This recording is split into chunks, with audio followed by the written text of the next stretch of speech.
Hi friends, a small intro video before you see the main video. Uh, these are concept revision videos for AFM, costing or FM.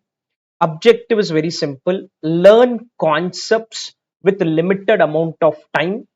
Post concepts, do practice. These are applicable for first time learners as well as new learners, and these are taken from my regular or exam oriented sessions. Now you move to the main video. Good morning, friends. Okay, let's now proceed to a new chapter. Today, we're going to start with the chapter on management of working capital. I'll first set the initial context here. We are done with one chapter, which is on ratio analysis, two parts of the financing decision. There are totally three parts to the financing decision. One, we did cost of capital. Second, we did leverages. Ideally, I should do capital structure now. But anyway, there is no linkage among the chapters. So I have proceeded to this chapter. Reason is there are two bulkier chapters for you. One is investment decision, which is a bulky chapter, and working capital, which is also a lengthy chapter. I didn't want to keep the two lengthier chapter in the end. So we are doing one chapter now, management of working capital. As such, in the ICAI study material itself, this is broken down into 6 subunits. In the study material itself, there is a unit 1, 2, 3, 4, 5, 6. Different units are there. During our classroom discussion also, I may do it in certain segments. One segment over, revised, closed. That's all. We will not see it as single chapter. You see it as single chapter, you will find it little difficult to grasp the entire part. One segment done, revised, closed. That's all. We will not discuss that chapter again. Now coming to why are we learning management of working capital. Now every organization, when it starts a business, you construct asset and liability, which is basically your balance sheet. In the balance sheet, I may need fixed assets. This fixed asset acquisition, when you acquire any fixed asset, you evaluate this through a chapter called investment decision, which is still to be done for you. To acquire the fixed assets, you may need equity, debt, preference, learnt as part of cost of capital chapter, also as part of leverages. Ideally, I should also learn as part of capital structure chapter. So, fixed assets which I acquire, I have a separate chapter. Equity, debt, preference which I need for that, I have 4, 5, 6. So, this is 4 to 6. This is chapter 7. Okay. Apart from fixed assets, I also need money for day-to-day functioning of the company. What is day-to-day functioning of the company? I may need some cash. I may need some raw material. I may have to give some credit to my customer. All these are called current assets. This side you will have current liability. The gap is called working capital, and this is the money needed for day-to-day functioning of the company. There are businesses which may run without fixed asset also, but there can't be a business which runs without working capital. For example, I go to a grocery shop or some shop which is taken on rent without any major furniture being done. It may not have major fixed assets, but still it needs to keep stock. It needs to have some cash, and it may give some credit to its customer. So cash, raw material, debtor, maybe this side you will have creditor. Most of the businesses will have this, including Bharadwaj Institute. We have some cash balance, petty cash balance, which we keep. Some money is there in the bank account. Some students' fees is not collected at the beginning. Maybe some students want some time, so we need to give some credit to them. No major raw material for us.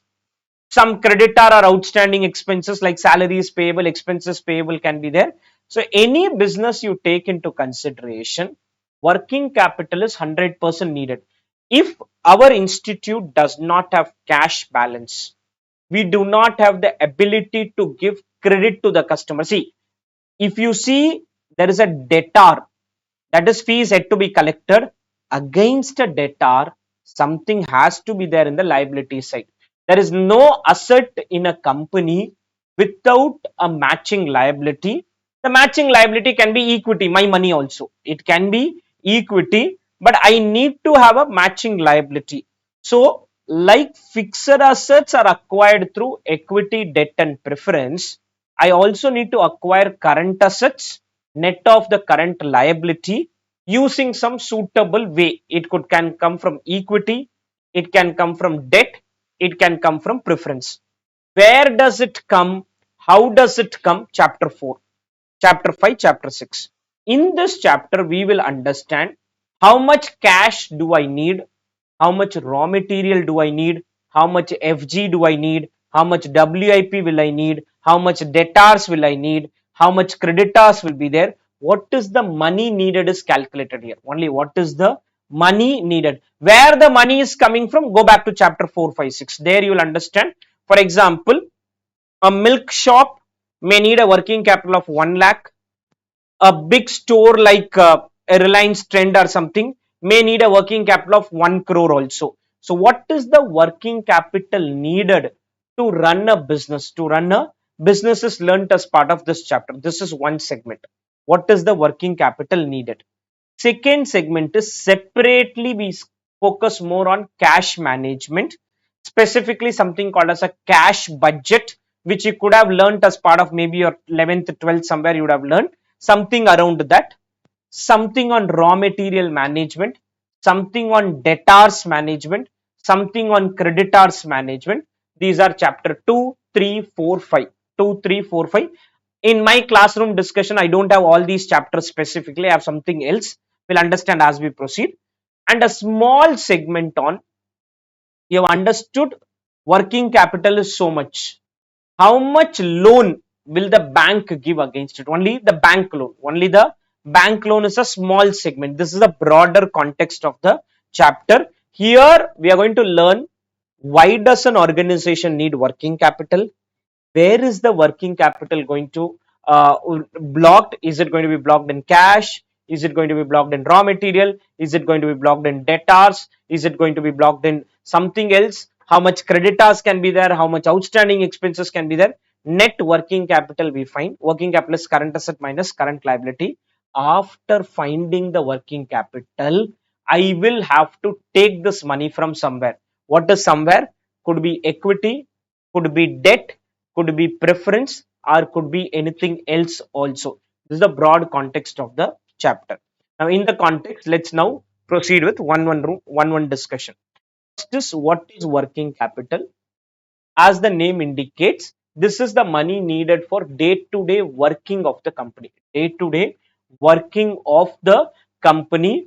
Bharadwaj Institute, if we don't have cash or a bank balance available, we cannot run our operation. Even smaller expenses like this, a classic example, they get a coffee or for a faculty, that coffee cannot be purchased without cash being there. Without cash being there. Can we survive without cash? No, not at all possible. I need some cash or bank, whatever it is. I need some money to be there. Without money, impossible for us to run the operation. So money required for day-to-day operations of the company can be called as current assets minus current liability, can be called as current assets minus current liability. In this chapter, we are going to learn, first we will learn how estimation is done. Estimation means what is the money needed, what is the money needed. Once the estimation part is over, we will understand more on cash management, debtors management. Only two, inventory and payables will be very limited, and where the money is going to come from. Now for estimation of working capital, for example, today I give you balance sheet of Bharadwaj Institute, I give you operational detail. Your work is to tell us that okay, you need to carry working capital of 4 lakh, 5 lakh, 10 lakh, 20 lakh, 15 lakh, 30 lakh. What money do I carry? Money means not cash alone, okay, not cash alone. There are two ways of doing this. One is a simple but an inaccurate method. Simple but an inaccurate method. Small company, I don't want to break my head into doing so much calculation. We'll just follow a simple method called operating cycle method. What is that? You will understand. Or you can go for an accurate method, which is called line by line estimation, which is accurate. Moment it is accurate, it is complex. Complex in the sense a lot of calculations have to be done. Operating cycle method, when even in our class problem, operating cycle gets over in 10 minutes, other one will get over in 30 minutes. So it will need a lot of calculations to be done. So there are two ways of estimating working capital. One is called operating cycle method. Second is, there's nothing, no word called line by line estimation, but an accurate method. ICAI question specifically uses the word operating cycle. Then we follow concept 2 or the first method. They don't mention anything. Then we follow the other method. What happens in other method as we proceed? Okay. So we have learned what is working capital is money needed for day-to-day functioning of the company. This money can come in the, can be needed in the form of your current assets, net of the current liability. Major current assets are cash, inventory is raw material, WIP, FG, and receivable. Cash, inventory, and receivable. Cash, inventory, and receivable. Cash, inventory, and receivables. These are the three places where my money is needed. Where my money is needed. How the money is going to be received is a separate chapter. How much money is needed is this chapter. Okay. First thing is operating cycle method, otherwise called as cash cycle method. Maybe you come to this place and write the other name. Page 65, cash cycle,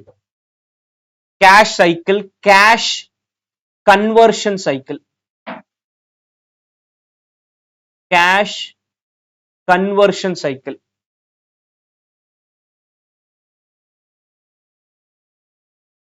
Okay, let's take a manufacturing company example, not our example.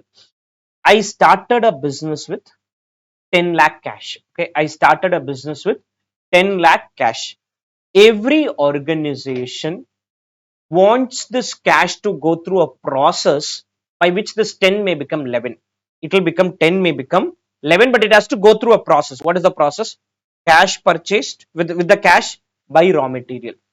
With the raw material, convert to WIP. After the WIP stage is there, convert to FG. After the FG stage, sell it, convert to debtor. Once the debtor is in place, get the money back cash.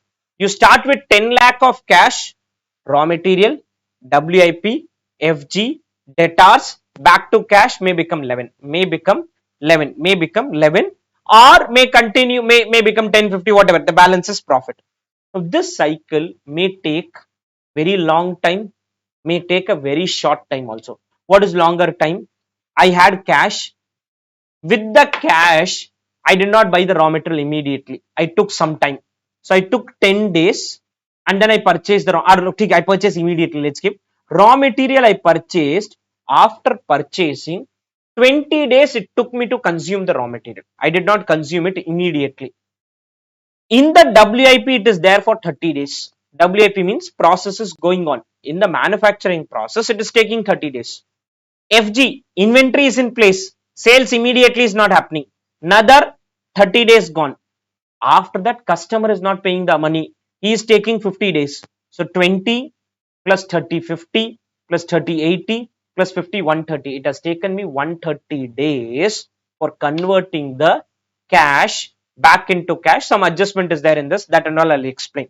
So it is taking a longer time. What is lengthy, what is short depends on the context. For example, I take a milk business. Many of us go in the morning, buy milk and come. If I am a milk seller, I have cash, I pay to the other party, he gives me the stock of milk maybe the next day morning. So, and sold within a day itself, sold within a day itself. So there's no raw material FG, cash, inventory.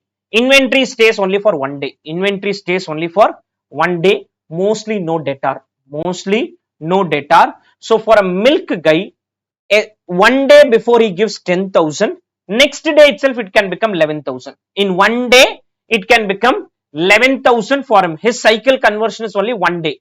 So he may be maintaining a very low working capital need because no inventory is maintained much, no cash may be needed much, no debtors are there, something else could be there. So that cycle, 1 day conversion, 1 day conversion. Practically, longer the cycle, there's a practical evaluation, nothing to do with the question. Longer the cycle, I need more profit in that cycle. If it takes 130 days, I cannot work with 1% profit and all, because 130 days against this, if I take a loan, I have to pay 130 days interest. Whereas if I'm running a milk business, 1 day interest only I have to pay. 1 day cycle over. So milk business may work with a profit margin of 1-2% or even 3-4%, very less margin. Very less margin because you don't maintain so much. Whereas some other business, let us take an example of a ready-made garment. A ready-made garment, a shirt or a t-shirt, I buy raw material, it goes under stitching process, then it is in the FG process, not immediately sold. It goes to certain showroom. From the showroom, customer buys, maybe no major debtor, but still the cycle could be longer.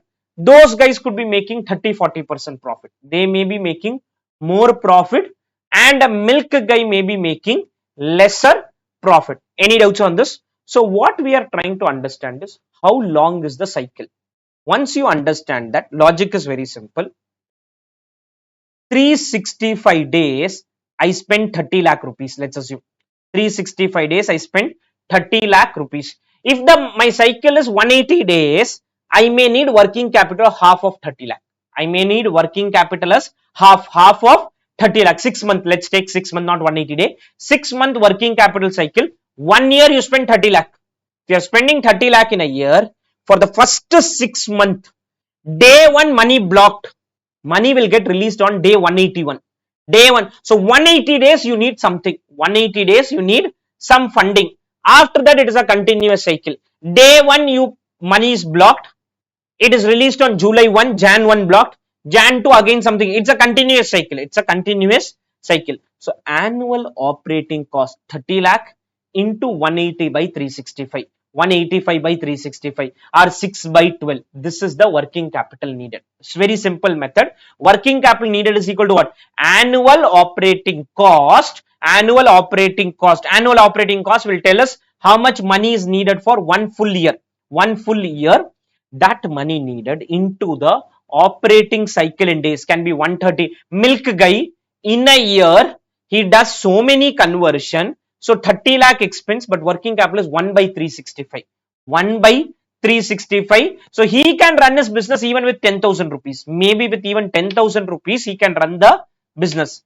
Whereas a ready-made garment maker, a shirt, t-shirt maker, if his expense is 30 lakh, he may still need working capital of 10-15 lakh. May need working capital of 10-15 lakh.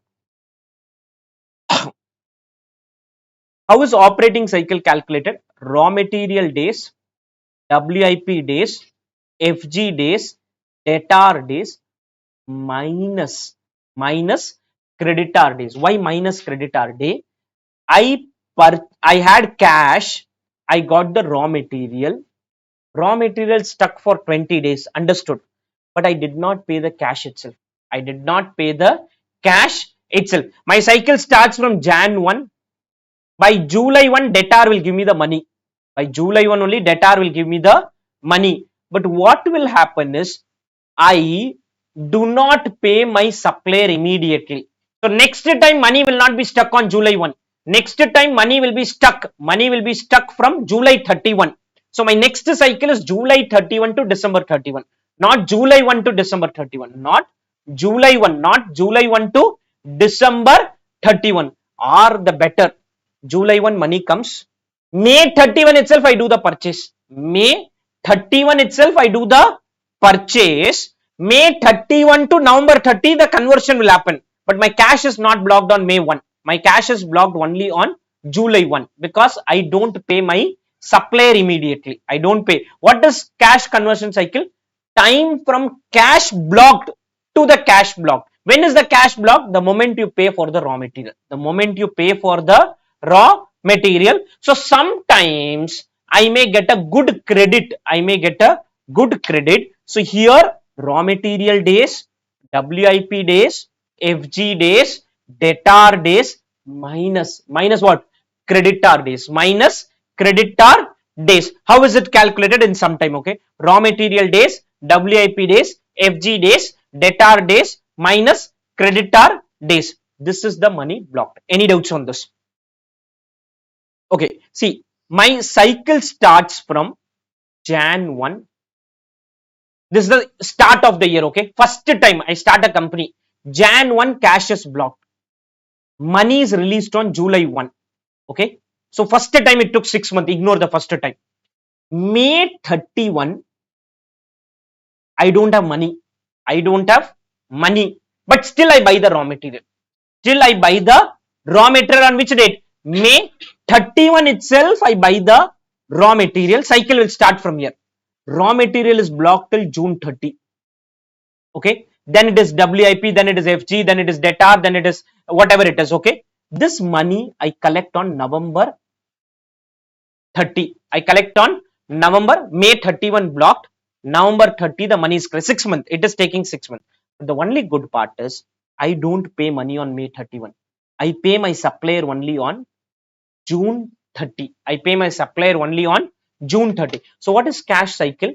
Raw material 30 days, WIP 40 days, FG 50 days, debtor 20 days, minus the creditor days, minus the creditor. Why minus? Because of this, what happens is, first time ignore, next time onwards, June 30 money block, November 30 release has happened. November 30 the release has happened. I purchase the raw material again on November 30. But payment is done on December 31. Payment is done on December 31, and from there the cycle goes on. From there the cycle goes on. So my cycle is raw material days, WIP days, FG days, debtor days minus creditor day. Classic great example, milk business. Milk business. Same guy may have an ice cream business also sometime. Ice cream business is lengthy working capital cycle, because ice cream is not sold immediately. It is not sold immediately. He may keep inventory for 60 days or 90 days or 30 days. Same business, same shop, milk, low margin, because 1 day working capital. Ice cream, he will charge a high margin. He will charge a high margin. Reason is money is stuck for longer period. Money is stuck for longer period. Money is not released immediately there. You can't sell. It is not like that every day morning somebody will go and buy the ice cream. There I have to maintain stock and all. Milk, very rarely people maintain stock. Most of the shop you go on evening, they'll say milk not available. They'll say milk is not available, because most of the people may not buy in the evening. People buy in the morning and story over. So milk, low operating cycle or low cash cycle. Ice cream, longer, and maybe if I take something else like a furniture or something else, maybe even a longer cycle, maybe a even longer cycle. I am a manufacturer, even longer cycle. What is manufacturer? He will have raw material stage, WIP stage, FG stage. I am a trader. Trader means what? I buy and sell. Only FG plus debtor for me. Only FG plus debtor minus creditor. Only FG. So if you see practically, manufacturer more margin, trader less margin, trader less margin, longer cycle more profit, shorter cycle lesser profit. Same milk business, if I am a manufacturer, manufacturer means I do processing and other thing, my cycle is also still shorter, but could be maybe some 2-3 days, could be 2-3 days, because milk as a product has a very limited life. That is why I can't have a very longer cycle there. Something else, ice cream as a manufacturer, maybe even longer cycle. Reason is I may have to go through all the stages, WIP stage, FG stage, and then sell it. Understood the process? Okay. Now, number of operating cycle is very simple. One cycle equal to 140 days, question mark cycle equal to 365 days. How many operating cycles in 365 days? How many operating cycle in 365? Don't remember the formula, understand the logic. Okay. Now, this annual operating cost which we take, there are two views. One view is I prepare a cost sheet. In the cost sheet, I get something called as cost of sales. This is nothing but annual operating cost. In the cost sheet, do we write depreciation? In the cost sheet, do we write depreciation? We write depreciation. No, don't give me a shock, okay? Depreciation is a part of the expense in the cost sheet.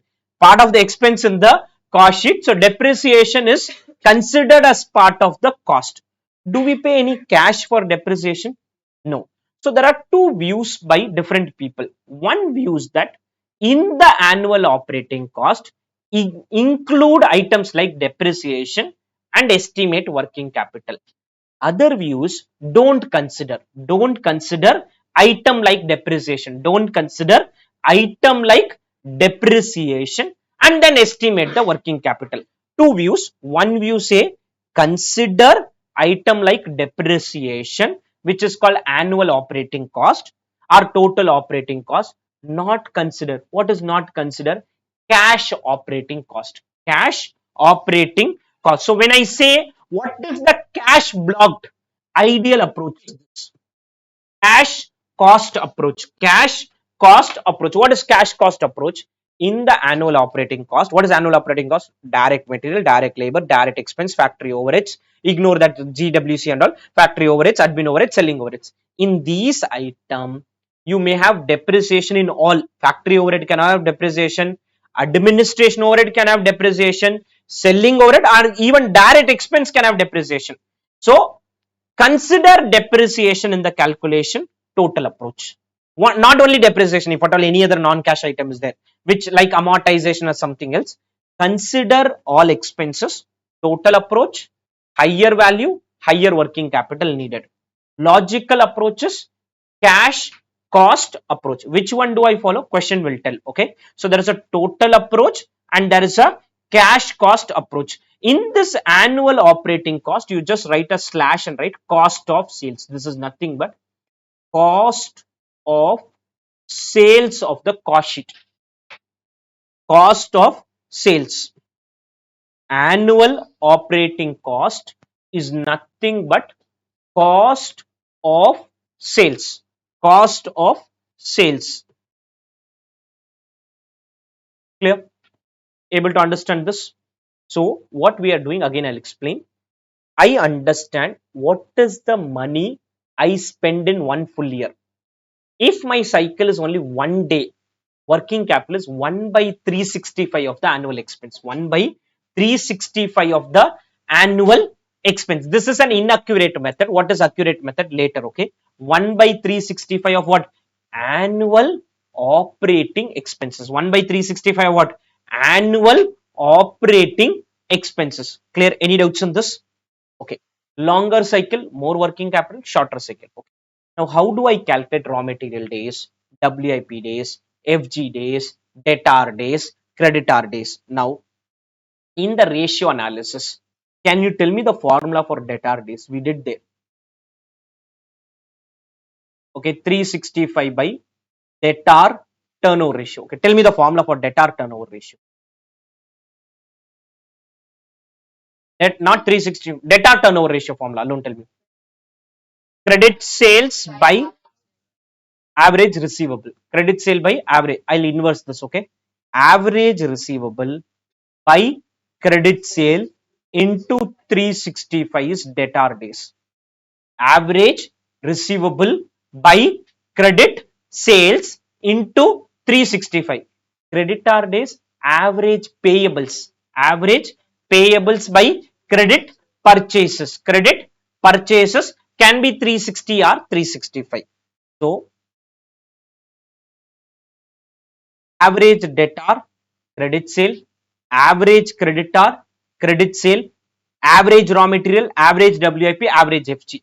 Raw material is dependent on RM consumed. Raw material is dependent on RM consumed, denominator is RM consumed. WIP is dependent on production.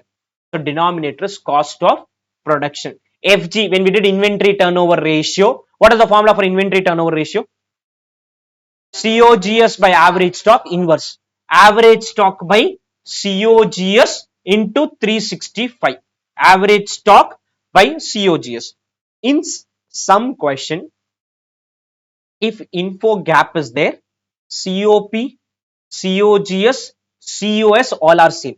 COP, if info gap is there. Okay, data is there, you do it. How will you do? Cost sheet. You'll have to understand cost sheet and do it. Okay, you'll have to go back to cost sheet. I'm not getting into cost sheet discussion now. Okay, COP, COGS, COS. What is cost sheet? If you remember, direct material, direct labor, direct expense. We'll not write prime cost and all for us. Okay, direct material, direct labor, direct expense, factory overheads, gross works cost, add opening WIP, less closing WIP, net works cost. None of those 5 line item mostly. Add opening FG, net works cost is otherwise called a COP. Add opening FG, less closing FG, COGS. Then your selling and distribution overhead, administration overhead, cost of sales, profit and sales. Any doubts till this? Any doubts on the discussion here? Okay, now we are going to learn about working capital estimation through an accurate method. Let's understand what we are going to do here. We are going to indirectly prepare a balance sheet using ratio analysis understanding. But when I say balance sheet, I'll only calculate all current assets. I'll calculate all current liability individually. How will I calculate current assets? For example, I want to know debtors. Debtors in ratio analysis we learned credit sales divided by debtors turnover ratio or credit sales into debtor days by 365. Stock of inventory, we learnt COGS by your inventory turnover ratio is equal to COGS by average stock. Average stock is equal to COGS divided by inventory turnover ratio or COGS into inventory days by 365. So here I am going to do an individual estimation. What is individual estimation? You want to estimate raw material. Raw material is equal to raw material consumed into 4 weeks by 52 into 1 month by 12 months into 30 days by 360 days or 365 days. So we take the relevant item for raw material, for calculating stock of raw material consumed, stock of WIP, COP, whatever we did sometime back, stock of FG, COGS, debtors, credit sales, creditors, credit purchases. Apart from this, there can be something else also. What is something else? Outstanding expenses, annual expenses into 2 months by 12 months, because 2 month expenses I don't pay on time. I pay after 2 months. So full year expenses into 2 months by 12. Prepaid expenses, full year expenses into 1 by 12. 1 month is prepaid. 1 month is prepaid. So what we are going to do here is we are going to estimate every current asset. What are the current assets normally there? Stock of raw material, WIP, FG, debtors. Apart from that, cash will be there in most of the question. They'll tell what is cash figure or how is it forecasted, and some prepaid expenses can be there. All these you have to estimate one by one, not like the earlier method where we say net operating cycle is calculated, annual operating cost is calculated into 60 by 365, only one estimation. No, here do every item individual estimation. Obviously this is going to be more accurate. Raw material consumed is used for raw material, COP is used for WIP, COGS is used for FG, credit sales is used for debtors, credit purchases is used for creditors, and other items are there. Other items are there, whichever whatever way we are going to do the computation.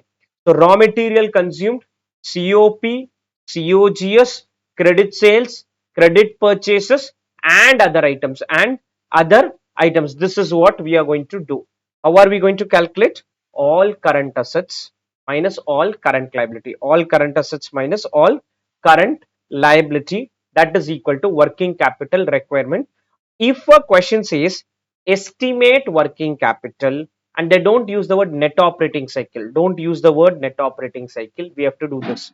Every item we have to estimate independently by looking at the information in the question. There will be some information, use that information and do the estimation. Okay, this is first point. Any doubts in this? Now, in order to do the estimation, I need raw material consumed, I need COP, I need COGS, and some other data could be needed. So for that purpose, we are going to do a cost sheet. How to get relevant basis for estimation of a current liability and current asset. I need to prepare a cost sheet. In that there will be two types of company. One, there is an existing company. Second, a new company will be there.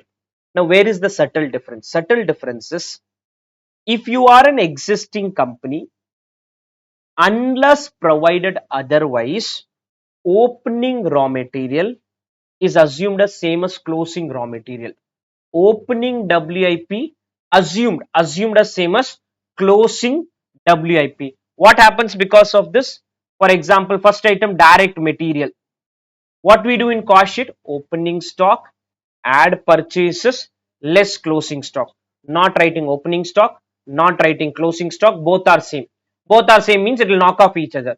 First item is what? Raw material purchased slash slash raw material consumed, no difference between the two. Then once you get GWC, we had a habit called add opening WIP, less closing WIP. No, not needed. Assumption is both are same. Assumption is both are same. So GWC is called as NWC, which is called as COP, no 5 line items, no opening FG, no closing FG, no opening FG, no closing FG. I am going to prepare a cost sheet. In the cost sheet, if you are an existing company or any existing project is happening, then very simple, we are not going to estimate these items unless they give some separate data saying opening is different, closing is different, then I can't help it. So direct material, underline, if you want you can write opening stock, add purchase, less closing stock. Opening stock 1 lakh, closing stock 1 lakh. Opening stock 1 lakh, closing stock 1 lakh. Assumption is both are going to be same. Both are going to be same. So if you wish to write, write it. If you wish not to write, please don't write it. This is point number 1. Okay. So when you are an existing company, we start with direct material, but I don't use the word direct material. I use the word RM purchased slash RM consumed. Then how I do the calculation? Very simple. Whatever units you have produced into raw material cost per unit is raw material. Labor cost per unit is labor. Overhead cost per unit is overhead. Separately, I am writing depreciation here. Reason is there can be two approach. Total approach, cash cost approach. Total approach and cash cost approach. If it's total approach, non-cash item will also come. As the name indicates, in cash cost approach, items like depreciation and other things are not going to come. Clear? Okay. So how do I get relevant basis? The point is, I need this relevant item into the respective period by 365 days, 52 weeks, 12 months. I'm going to do the calculation like that. When I try this calculation, I am going to need some information. What information do I need? I need raw material consumed, which is can be calculated or take from cost sheet. You need COP, take from cost sheet. You need COGS, take from cost sheet. You need credit sales, that you will be separately available. Credit purchases will be available, but the first three, RM consumed, COP, COGS will come from the cost sheet. Any doubts on this? So the computation is very simple. I am going to do no individual estimation of what? Opening stock and closing stock. When what? You are an existing company.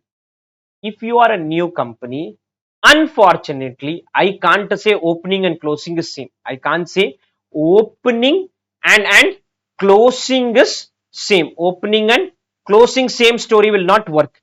Come to this page, just write as per concept 3. Closing stock is estimated as per concept 3.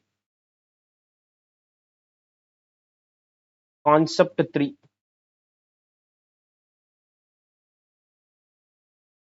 Opening stock will be 0.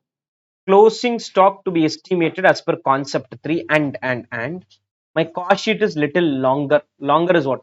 Opening raw material 0, purchase rate, closing rate. Opening 0, purchase rate, closing rate. Direct wages, overheads other than depreciation. I am not interested in an item called prime cost. Okay, gross works cost, opening WIP again 0, opening WIP again 0, opening FG again 0. So the cost sheet become little lengthier. The cost sheet is going to become little lengthier, because earlier if you are an existing company, assumption is opening stock, closing stock same, opening WIP, closing WIP same, opening FG, closing FG same. New company or an existing company starting a new project, it's only an existing company. Bharadwaj Institute starts a new business, not teaching, starts a new business. In that new business, our opening raw material will be 0, opening WIP will be 0, opening FG will be 0. New business, we are an existing company, but that new business I don't have any stock, I don't have any stock. So new business, new project, new company, basically those scenario where there is no opening stock, you cannot say I'll assume opening and closing is same. That story can't work. We can never say opening and closing is same. Any doubts till this? Understood? Okay. So if it's a new project or a new company, a detailed cost sheet. Once the cost sheet is done, again estimation. What is estimation? Raw material consumed for raw material, WIP, all that we do. Any doubts on this? Okay. So I'll keep revising this and then I get to question. There are 5-6 concepts to be done together and then we come. So individual estimation will be done. What is individual estimation is? I will estimate every item separately. What are the items we separate? Estimate stock of raw material, stock of WIP, stock of FG, debtors, creditors, and anything else can be there. Cash can be there, prepaid administration can be there, outstanding wages can be there, outstanding administration expense can be there, outstanding factory overheads can be there. Whatever is a current asset or a current liability has to come. In order to get the relevant basis, if some question gives me directly COP, COGS, everything given, don't prepare a cost sheet. Cost sheet is needed in case you don't have data. So how will you prepare a cost sheet? Is a normal cost sheet format, but no prime cost story. I write direct material, direct labor, factory overheads other than depreciation, GWC, NWC, COP, COGS, and after that admin selling overheads, cost of sales, profit and sales. If it's a new company or a new project, opening stock, closing stock, right, separately, 6 extra lines will come, and in that all opening stock is 0, all closing stock we will estimate somehow. Clear?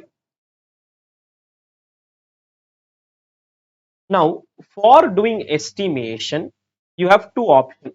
We have learned this earlier, but now I'll discuss more. Total approach and cash cost approach. Total approach is very simple. Consider all item of cost, whether it is a cash cost or a non-cash cost like depreciation, it is considered in COP, COGS, and obviously considered for estimating inventory. It is part of COP. If something is part of COP, obviously inventory value will go up. Inventory value will go up. Cash cost approach is consider only cash cost. Consider only cash cost. Basically ignore depreciation. If an item is not written as part of COP, lower COP, lower inventory. Lower COP and lower inventory. The second point is more critical. Credit sales is what you normally use for estimating debtor. Debtor, if I ask you what is the formula, you will say credit sales into 2 months by 12. If somebody says debtors is 2 lakh rupees, it is not that 2 lakh is stuck for us. That 2 lakh includes our profit also. Includes our profit. If for example, a student doesn't pay the fees due to us, fees includes our profit margin. So I may say I suffered a loss of 10,000, but the 10,000 already has my profit margin also. So one concept is, if debtors is 2 lakh, money which is stuck in debtors is only 1 lakh 50. Money which is stuck in debtor is only 1 lakh 50. What is that extra 50? Profit. Extra 50 is profit. So consider cash cost. What is consider cash cost is, when you do your cost sheet, At this stage, I get cost of sales. Using this into 2 by 12 is debtor. Using the cost of sale, using the cost, which cost? Cash cost. Cash cost of sale, do into what? 2 by 12. Do 2 by 12. For example, I am following total approach. Use this COP for estimation. Using cash cost approach, use this COP. Can there be a difference? Yes. If depreciation is there. If depreciation is there, there can be a difference between what? The cost of production under which approach? Total approach, participate, and cost of production under the cash cost approach. There can be a difference between the two. Total approach, COP of total approach line. Cash cost approach, COP of the cash cost line. This is one. The main point is also this. You use this for estimating creditors, this into credit sale percentage. Here you have to use this. Here you have to use this. Which two items are ignored? Profit and depreciation. Profit and depreciation is ignored. In the computation. Profit and depreciation is ignored in the computation. Any doubts on this point first? Profit is ignored. Depreciation is ignored. Can we proceed? Understood the point? Clear? So, I have two approaches of estimation. Total approach, cash cost approach. If total approach says 10 lakh rupees, cash cost approach will say only 7-8 lakh rupees. Obviously, the cash cost approach will have a lower value. If somebody says I have a stock of 20 lakh, that's 20 lakh includes depreciation value also, because depreciation is part of COP. COP is considered for inventory. So concept is, if somebody says inventory is 20 lakh, money stuck could be only 19 lakh, because depreciation is a non-cash item. Depreciation is a non-cash item. Debtors 2 lakh, stuck money is only 1 lakh 50. Profit and depreciation is to be ignored. Profit and depreciation is to be ignored. Any doubts on the concept till this? Understood? Okay. Now comes estimation of work in progress. A very important discussion. Let's understand this first. Now listen. I want to calculate stock of raw material. The formula is raw material consumed into 1 by 12. Into 1 by 12. Somebody said raw material consumed is 10 lakh. I just do into 1 by 12. Get the answer. Story over. Stock of raw material, very simple. Stock of WIP is dependent on COP. Stock of WIP is dependent on cost of production into 1 by 12, whatever is the story. COP is 24 lakh into 1 by 12. I did the WIP estimation. But there are certain issues here. What are the issues? I'll explain. Work in progress are those units which are not fully complete, which are not fully complete. They are still under process. They are still under process. COP is the value of the units which are fully complete. If somebody says cost of production 24 lakh, let's assume cost of production is for 20,000 units. Each unit is 120 rupee. Each unit is 120 rupee. I have a closing WIP of some 1000 units. We cannot say WIP value is equal to 1000 into 120. We cannot say WIP is equal to what? 1000 into 120. FG you can say 1000 into 120, but WIP you can't say. Reason, WIP includes those units which are obviously not fully complete. There's something concept called degree of completion.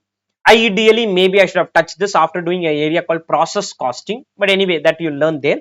Degree of completion. What is degree of completion? Is, listen. Out of this 24 lakh, we'll break it into multiple. Raw material 8 lakh, wages 8 lakh, overheads 8 lakh. Okay. This I do 1 by 12. This also I do 1 by 12. But when I value the WIP on that specific day, wages is only 40% complete.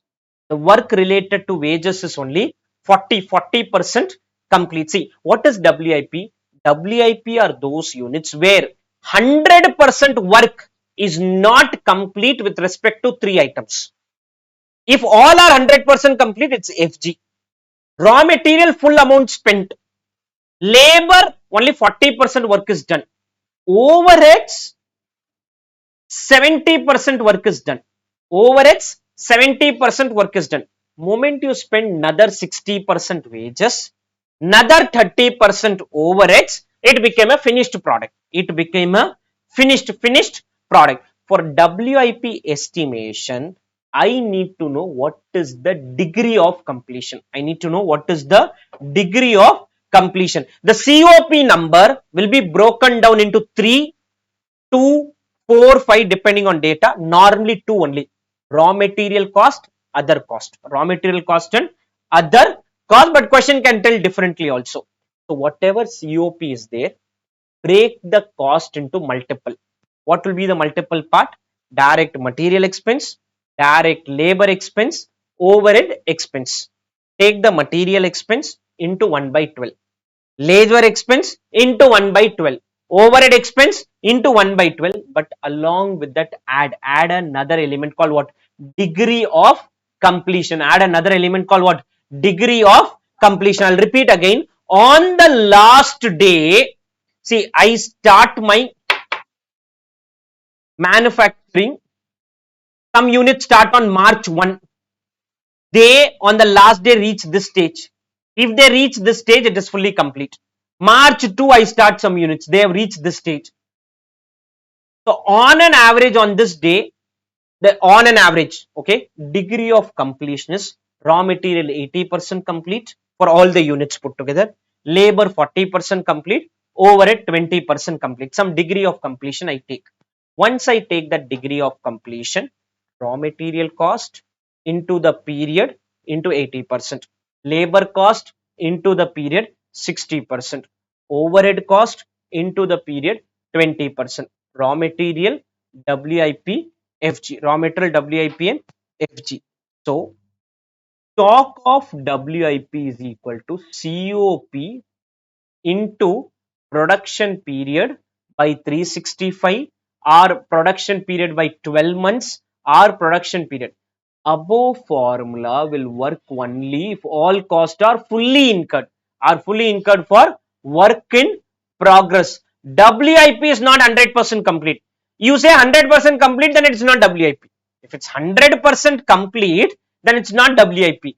In one question in overhead absorption, under our over absorption, we did a concept called equivalent units by multiplying with the degree of completion that flows from this concept only. So I say WIP is not 100% complete. So what we do? Material cost, degree of completion into the production period by 365. I said in my formula DOC as the third part, whatever way.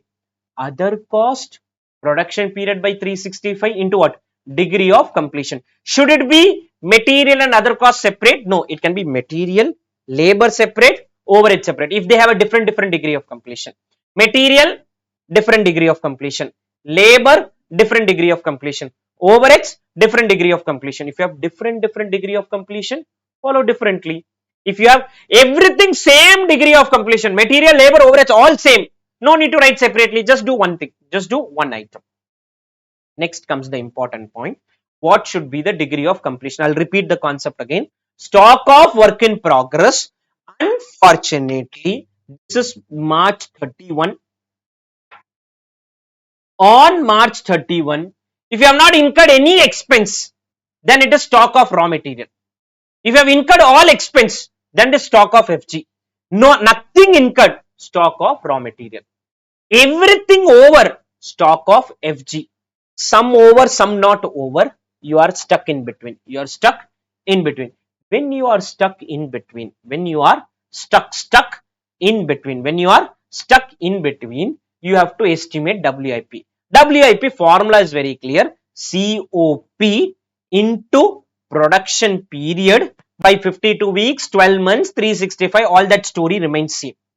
Only problem we have here is when I apply this formula, I need to attach a degree of completion. I need to attach a degree of completion. The degree of completion can be 100% for some item, 80% for some item, 70% for some item, 60% for some item.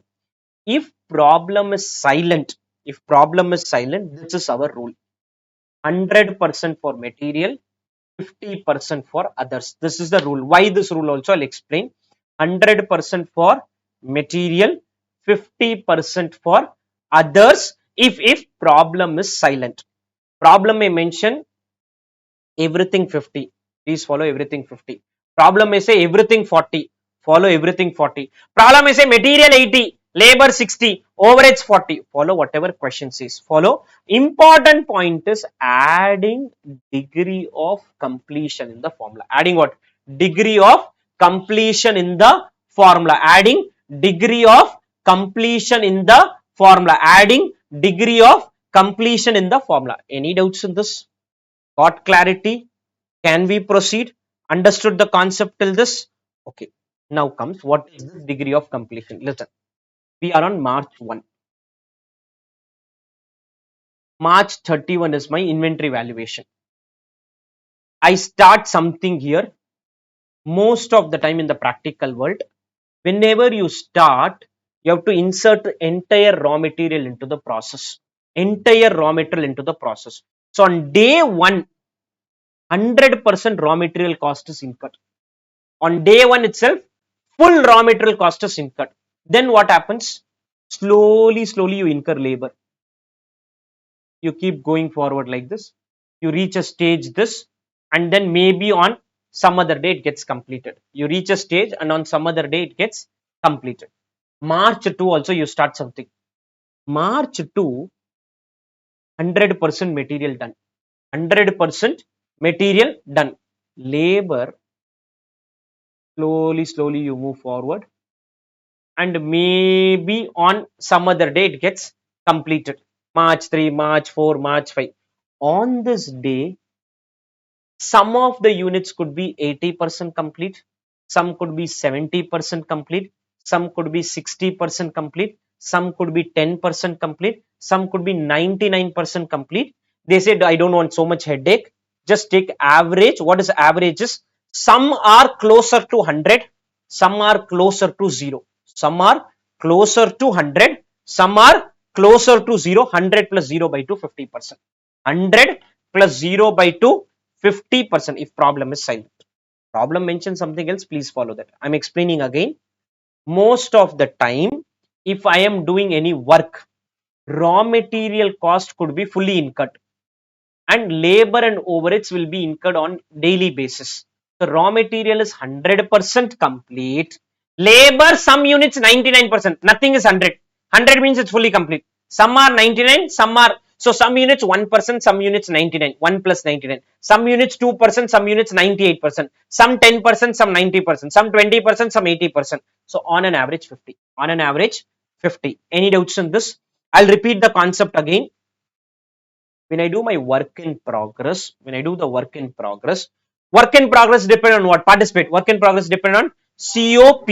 COP is for those units which is 100% complete. COP is for those units which is what? 100% complete. So unfortunately, this formula is wrong, but this is what we have to use. So what we do is on the COP, add an extra item called what? Degree of completion. Add an extra item called degree of completion. Any doubts till this? Understood? What's the degree of completion? 100% for material, 50% for others. 100% for material, 50% for other cost. Any doubts on this? Understood this? Clear. This last concept and then we start doing question. Okay. A last concept is called safety margin. Now, what is the safety margin? We did this in that earlier question also. Let us understand. My working capital forecast is 8 lakh. What is working capital forecast? All current assets minus current liability. Question says Safety margin 20% on this amount. 8 lakh plus 20%, 160, 960 is the working capital. 960 is the working capital. Second scenario, rare. Safety margin 20% on the final, including the contingency. Including the contingency. Listen, it is like this: cost, profit, sales. Profit is on cost, directly add. Profit can also be on sales. Then sales is 100, profit is 20, cost is 80. Final amount 100, contingency 20, base amount 80. Base amount is 80. 80 equal to 8 lakh. 80 equal to 8 lakh. The same story continues. Your profit margin can be on cost, can be on sales. You know the cost, add it directly. You know the sales, consider it directly. So if it's on the base amount I'll know. That's what I'm estimating. But if it is on the final amount, including the contingency, then final amount is 100. I don't know. Contingency is 20. Base is 80. Base is 80. Base is 80. Final 100. Contingency 20. Base is 80. Any doubts on this? I'll repeat again from the beginning of what we did today. Minutes of discussion on the concept. We understood something called as individual estimation. What does individual estimation is? We are going to estimate every item separately. We are going to estimate every item separately. How are we going to do? Individual estimation is relevant item multiplied with the respective period by 365, 52 weeks, 12 months, 4 quarters. It can be anything. For this, I need this relevant item. This relevant item is going to come from a cost sheet of an existing company, or our participate guys, cost sheet of a new company. In existing company, our assumption is opening stock is equal to closing stock. Opening stock is equal to closing. New company, that assumption won't work. Opening 0, closing you estimate. This is concept on existing company, new company estimation. Thereafter, we proceeded and understood something called as your total approach and cash cost approach. Total approach includes every item, including depreciation and profit. Cash cost approach ignores depreciation, ignores profit, ignores depreciation and ignores profit. WIP estimation, COP, but attach a degree of completion. Attach a degree of completion. And if the degree of completion is same for raw material, WIP, is same for raw material cost, labor cost, overhead cost, no need to bifurcate.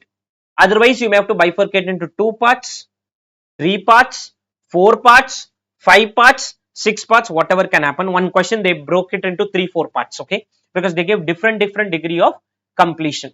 Clear? Any doubts on this? Understood this? And the last part we learned is reserve portion. The safety margin can be on base amount, like profit margin on cost, can be on the final amount, including the margin. Any doubts on this? Any doubts on this? I am giving you 2 minutes. Let's read concept 4 to 8 in your concept book. 3 to 8, 2 minutes for you. I just want to touch one concept and then I go back there. Okay. The concept is called maximum permissible bank finance.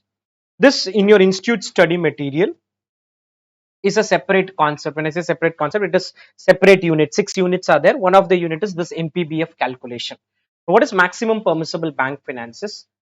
After the working capital estimation is done, what a company will do is they'll go to a bank, ask them for a loan. That is the purpose of doing all this estimation. Once estimation is over, you will go to a bank, ask for a loan from them. So there is a rule as per a committee called Tandon Committee, which said that you can give a loan of XYZ amount. What is this XYZ amount? First, they can follow 3 methods.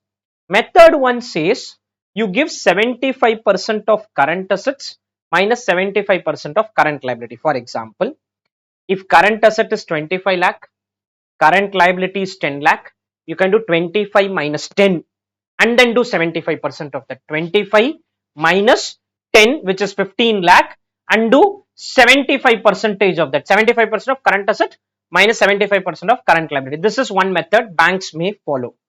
Second method is little strict.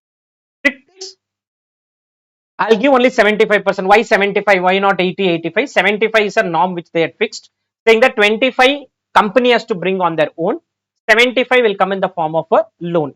75% of current asset, which is 75% of 25 lakh, but subtract 100% of current liability. Subtract 100% of current liability. Method 1, 75% of 25 minus 75% of 10.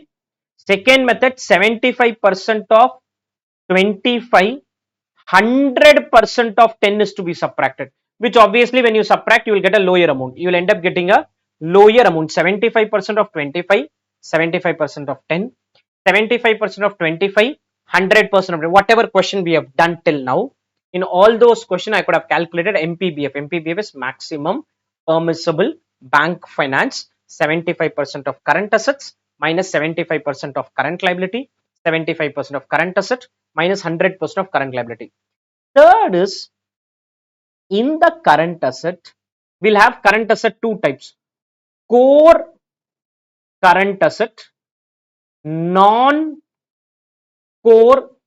current asset is total. What is core, what is non-core? The question has to give. We can't calculate what is core, what is non-core and all. Question will tell what is core current asset and what is non-core current asset. So you calculate core current asset, non-core. For example, here they've said core current asset is 20% of non-core current asset. 20% of non-core current asset. So I will have to split and get the non-core asset, which is 20,83,333 in this example. Let's not worry about the working as of now. Core current asset is there, non-core is there.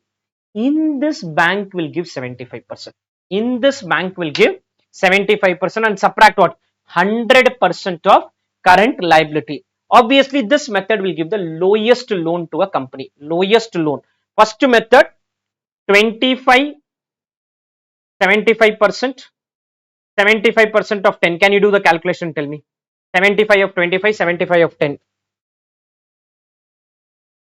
75 of 25, 75 of 10. Subtract 11 lakh. This is one option.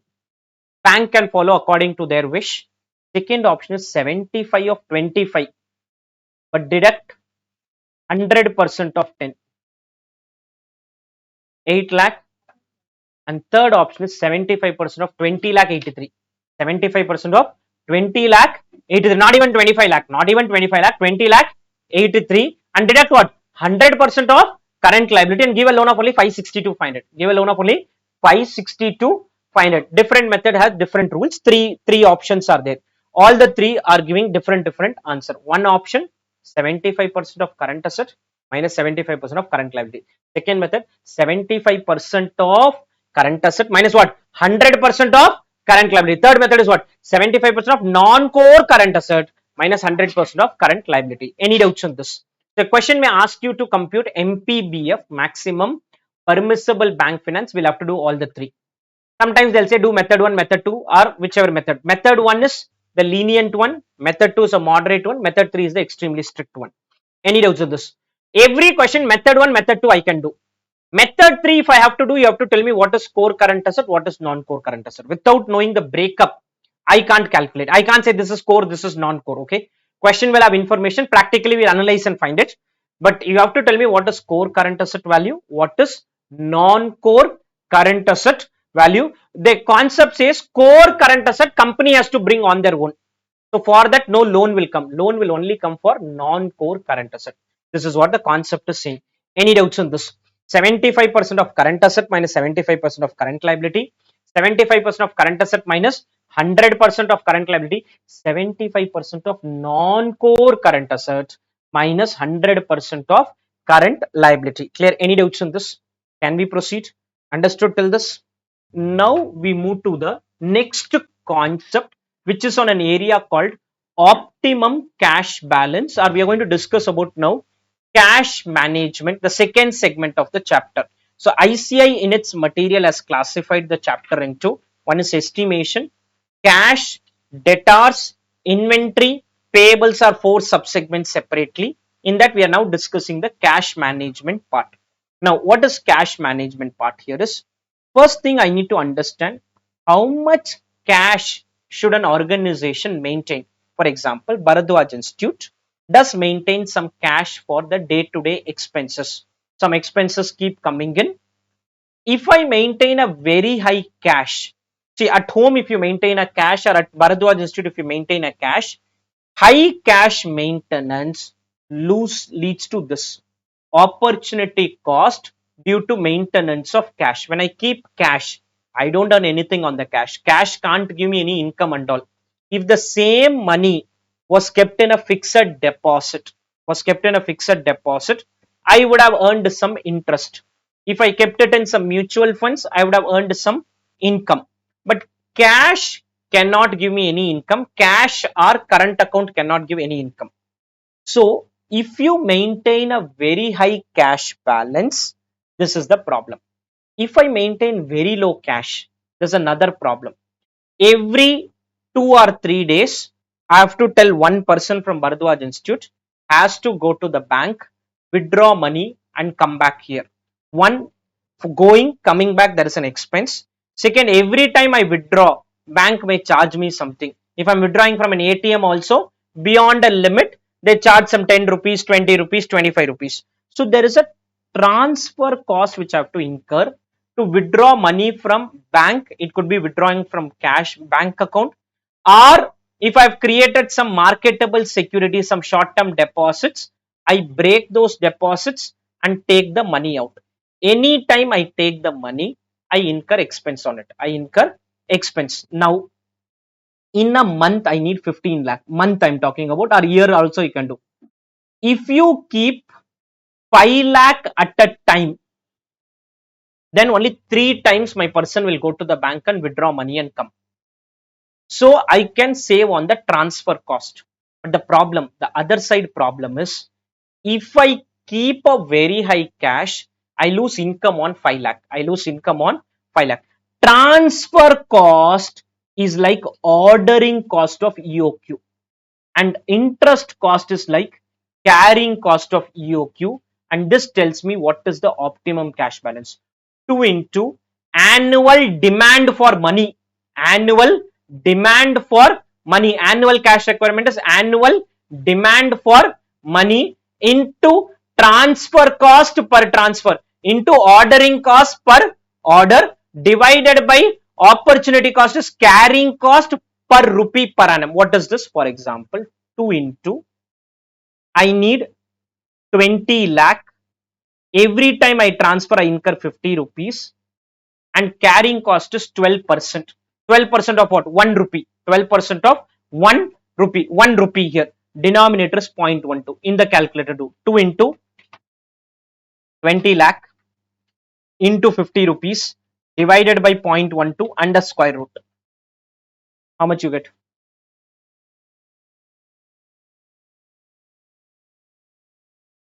40,825 is what I would be withdrawing every time. Every time I go to the bank, let's assume there's a petty cash and there's a main cash. Main cash or bank balance. Every time my person will go to the bank, withdraw 40,825 and come here. Every time he withdraws 50 rupees expense. Every time he withdraws, there's an expense of how much? 50 rupees, but I'm okay with that. 40,825. 2 into what? Annual cash requirement. What is annual cash? Annual demand for money. That is annual demand for raw material in EOQ. In EBQ, annual demand for FG. Here it's annual demand for money. Money means 1 rupee. Okay. Annual demand for money, and carrying cost is 10% of 1 rupee. Carrying cost, whenever it's a percentage of purchase price there, percentage of FG value, here percentage of 1 rupee. Percentage of 1 rupee. 2 into what? Annual cash requirement into transfer cost divided by opportunity cost percentage. Number of transfer 20 lakh divided by 40,825. Divide and tell me. 20 lakh 49 approximately. Okay. 49. Then total transfer cost is 49 into 50. 49 into 50. How much is this? 24 in EOQ. If you remember, we used to have average cash balance. Here we have, sorry, in EOQ we used to have average inventory. Here it's average cash balance. What is average cash balance? Whatever optimum transfer you decided divided by 2. Optimum transfer you decided divided by 2. 40,825 divided by 2. 20,000 and into opportunity cost into 12%. Into 12%. 2450. At EOQ, ordering cost and carrying cost matches. At optimum cash balance, or this is given by Baumal's model. Baumal is basically the person who gave the EOQ also, EBQ also, and he has given this also. Square root of what? 2 into annual demand for money. 2 into annual demand for money. Participate 2 into annual demand for money into what? Transfer cost divided by opportunity cost percentage. One small example.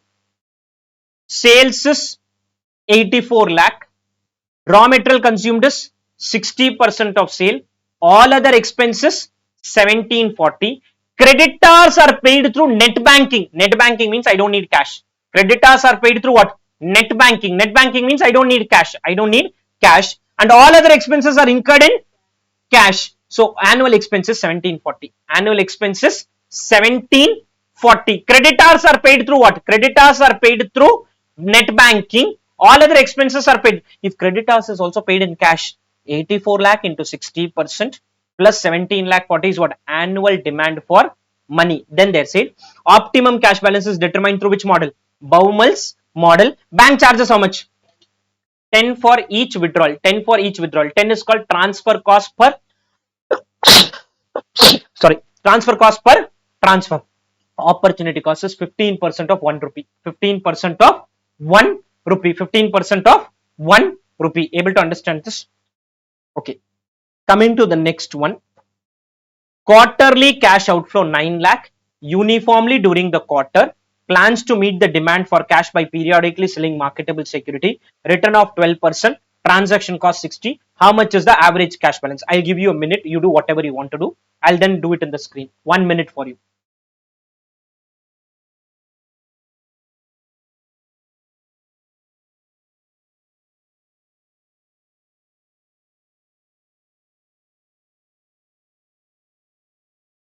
Do whatever you want to do. I'll discuss in a minute.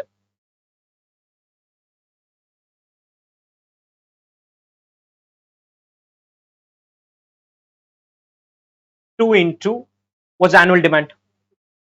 36 lakh into the transfer cost is 60, opportunity cost is 0.12. What's the answer you got? Average means divide by 2. Average is divide by 2. Average cash balances divide by 2. Average cash balances divide by 2. Okay, this is one part of the cash management. The second part, which you would have learnt at different places, but I'll discuss it, and then we'll get to question. Once these two concepts are done, I think only one concept will be there. Just give me a minute. Yeah, once this concept is completed, we can end up doing all the questions on cash management part. Okay, cash budget. Now, cash budget means budgeting for cash inflow and cash outflow at my personal end or at your end. Okay, particulars. Let's take the next 4 months, next 3 months, July, August, September. Okay, I have a opening cash 50,000. I have a cash balance of 50,000. What does a cash budget do? Is it forecast various receipts and various payment. Various receipts and various payment. For example, if you know that after 3 months you have to pay your college fees or you have to pay your Bharadwaj Institute fees, your parents would plan for that in advance itself by doing some planning on their cash inflow and cash outflow. Randomly, I cannot say that today pay 50,000 rupees. It is not so easy to pay a 50,000 rupee at your end on a single date randomly. Similarly, for company 50,000 may not matter, but maybe a 5 crore or a 50 lakh may matter. So they are going to do planning for their cash inflow and cash outflow. After the opening cash is returned, receipt. What can be the receipt? First is cash sales. There is going to be a cash sales for every organization. They'll give you some information, and based on that information, cash sale is 5 lakh, 4 lakh, 8 lakh, some random number. Okay. Apart from cash sales, I can have collection from debtor. What is collection from debtor? I did sales in April, and if I'm going to collect in July, August, September, write it. April sales, if some money is going to be collected, they'll give a collection pattern. What is collection pattern? Sales is done in 1 month. I can say April sales 10 lakh. In this, 20% is cash. Cash would have been collected in April month itself. Cash sales. Balance credit 8 lakh. Credit is collected May, June, July. Credit is collected in May, June and July. 1/3, 1/3, 1/3. I'm just giving random number. Okay. 1/3, 1/3 and 1/3. When did we do the sales? April month. April month, how much sales was done? 10 lakh. In that 10 lakh, 20% is cash, not bothered.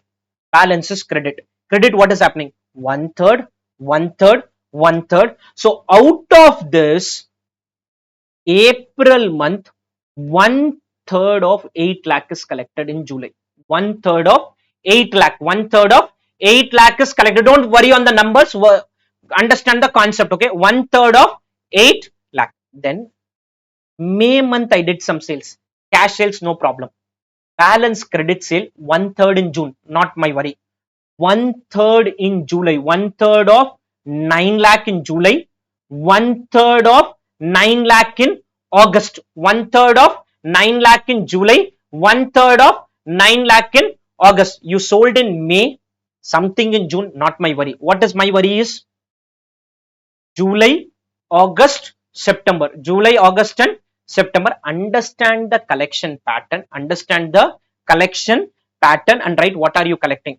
June month you sell. July month collected 1/3. August month collected 1/3. September month we collected. July month we sold. July month we sold. Cash is written there. 1/3 credit in August month. 1/3 credit in September month.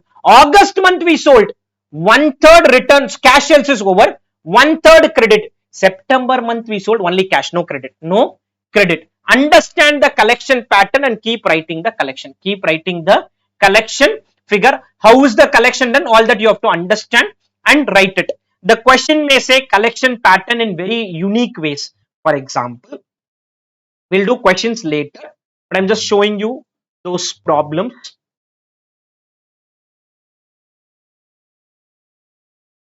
It can say something like this. Customers are expected to 40% after 1 month, 60% after 2 months, 40% after 1 month, 60% after 2 months. And we'll write a big story like that. Collection from this month, collection from this month, collection from this month, collection from this month, collection from this month, collection from this month. And we'll have to keep writing different months, different figures. Okay. Don't worry about any calculation as of now. Concept, let's get full grip. Questions later. So inflow, cash sales will be there. Cash sales is same month. Customer collection can happen any month. Okay. Some random question can say April month sales 1/10 in May, 1/10 in June, 1/10 in July. Such a question will not come, but it can be anything. You have to predict the collection pattern and write it. Apart from this, some random receipts can come. What is random receipts? I may do sale of building. I may have interest income. I may have dividend income. All that are collection. All that are collection. Understood this first? You have to forecast every collection. You have to forecast every collection, and this is our format. Opening cash balance, cash sales, collection from customer, sale of assets, other miscellaneous receipt. Other miscellaneous can be interest income, dividend income, anything can be there. Understood? Collection from customer, not 1 month. Collection from customer can be Jan, Feb, March, December sales collection, November sales collection, October sales collection, September sales collection, even earlier, I don't know. You have to predict the collection pattern and write it. They'll give it in the question. Okay. Then comes our payment. Any doubts on the receipts part? Clear? Now at your personal end, your parents will be saying receipt, salary, income. Receipt is salary, income, some interest income. That's all. Only two incomes are there. Only two incomes are there. They have predicted it. They have predicted it. Then the payments will come where payment of fees, payment of rent, payment of other things will come, and they'll see whether we can manage the show or we cannot manage the show. Whether we can manage the show or cannot manage the show. Any doubts on receipts? Then comes payment. Receipts part is done. Then comes the payments part. Then comes the payment part. What are the payments can be there? Cash purchases, credit purchase payment, credit purchase payment. How? Like the cash credit sales pattern is there, credit purchase pattern will also be there. Credit purchase pattern will also be there, and you have to forecast the pattern and understand the various figures. Then wages payment can be there. They'll give every month wages expense, and some payment mechanism would be said. Same month you can pay, 1 month later you can pay, half a month later you can pay, 2 months later you can pay, whatever the question say. Wages payment, overheads payment, and any other payments, any random, okay, any random. Total payments, everything is done. Now comes the closing cash. Some adjustment will happen and revised cash. This alone I have to discuss. Okay. Let's assume first month you got closing cash minus 40. Minus 40. Is minus 40 possible? Participate. No, first of all, is minus 40 possible in the practical? Can I have negative cash? Cash can't be negative. Cash can't. Calculation has said this. So minus 40 has come. Maybe I will say loan taken. Loan taken. When is the loan taken? It should be part of the receipt only. But that time I am not writing. I am writing below. Okay. Minus 40 not possible. Minus 40 not possible. So once I reach minus 40, maybe I say loan taken 40,000 and I make it 0. Okay. This is one scenario. This is one scenario. I'll go scenario by scenario. Okay. Minus 40 we reached. We took 40,000 loan. We took 40,000 loan. Made the cash as what? 0. Made the cash as 0. Once this is done, this becomes the opening for the next and then do the calculation. Okay. You'll have to first to complete 1 month. You can write all receipts, all payment, but balancing you have to wait for 1 month, then go to the second month. Any doubts first on this? Okay. I got minus 40, but I have a policy that minimum I want to maintain 20,000 rupees. Minimum I want to maintain how much? 20,000 rupees, which means loan taken is 60,000. Loan taken is 60,000. Imaginary numbers, don't worry about the numbers, understand the concept. Okay. I want minimum 20,000 condition. Clear? Third scenario, I got 1 lakh. Can I have positive balance? Can cash be positive? Can 1 lakh be there? No problem. Clear? Any doubts till this? Same 1 lakh. I have a policy. Maximum cash I will maintain is only 60,000. Maximum cash I'll maintain is only 60,000. This is my policy. Maximum I'll maintain is only 60,000. In this case, 40,000 negative, loan repaid or FD created. Loan repaid or what? FD created. And this is loan taken or FD broken. Loan taken, or you had an FD. You break the FD and take the money. You break the FD and take the money. Break the FD and take the money. So listen, I will estimate everything and then closing cash balance due to minimum balance. Negative cash balance are lower than the minimum cash balance. Negative cash balance are what? lower than the minimum cash balance, lower than the minimum cash balance.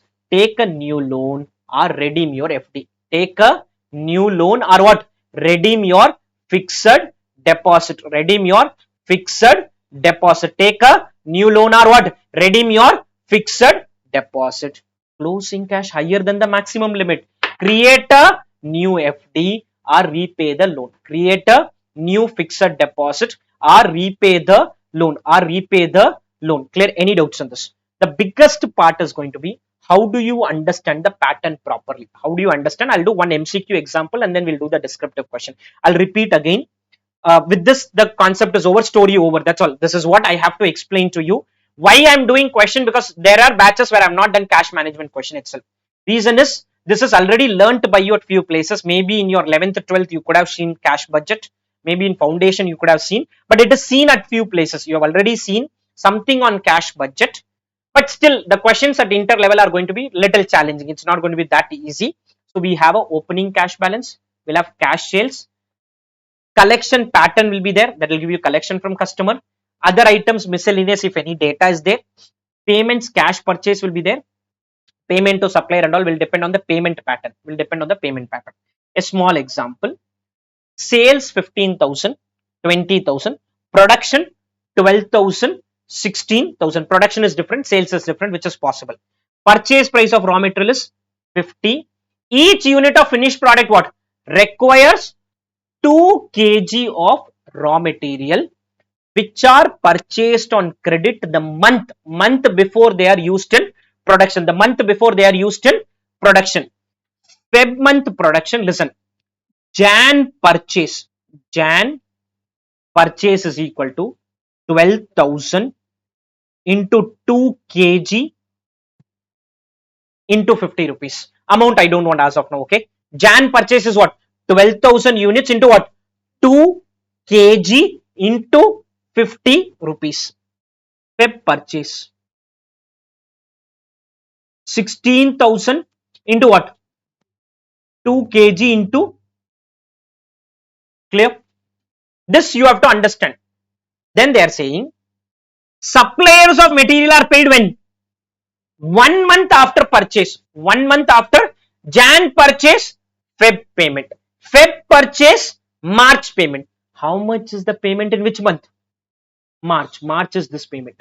16,000 into 2 into 50. 16,000 into 2 into 50. 16,000 into 2 into 50. Able to understand this? This is a small adjustment. Like this, many adjustments will be there in a single question.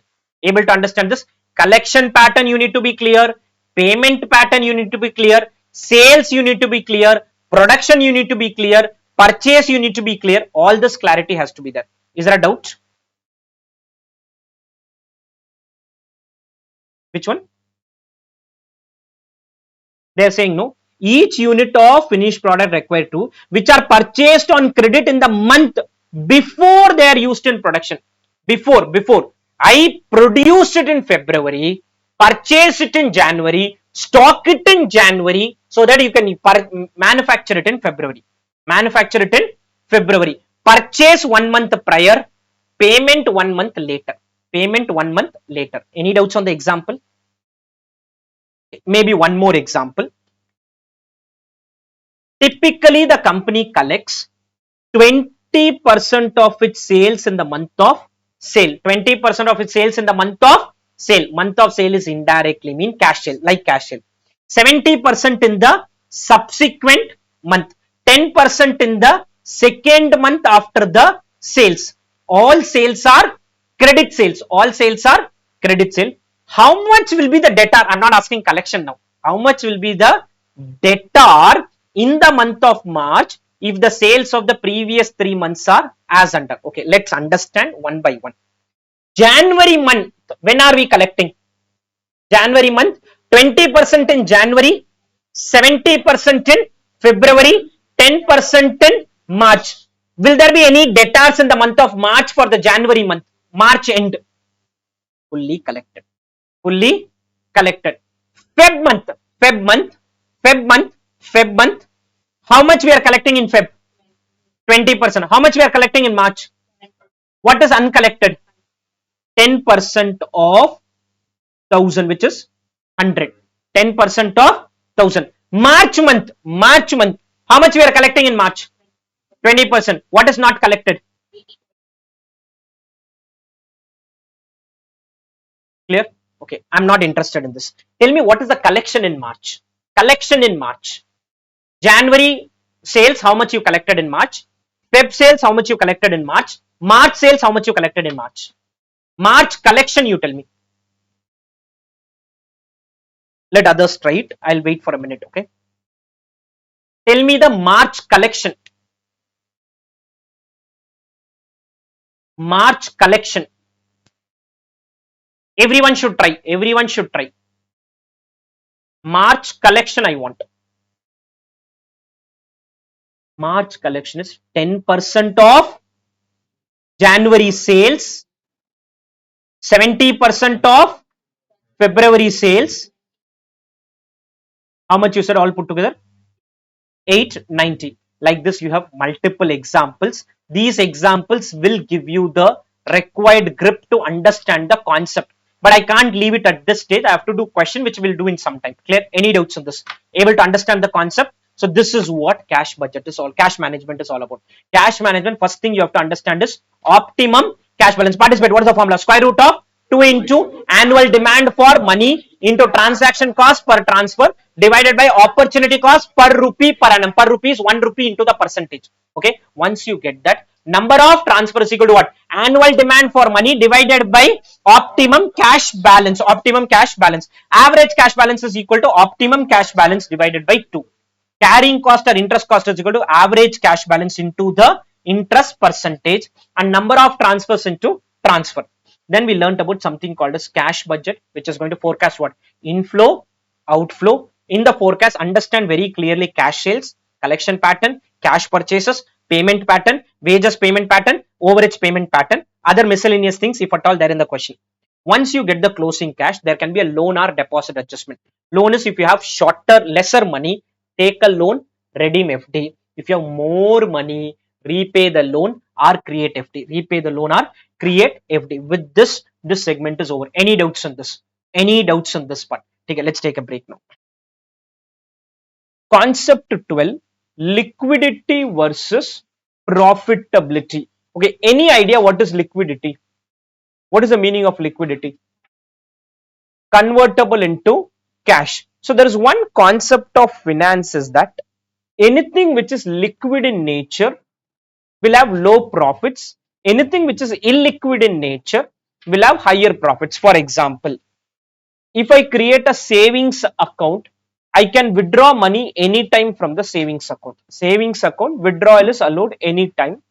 Rate of interest could be 2%, 3%, 3.5%.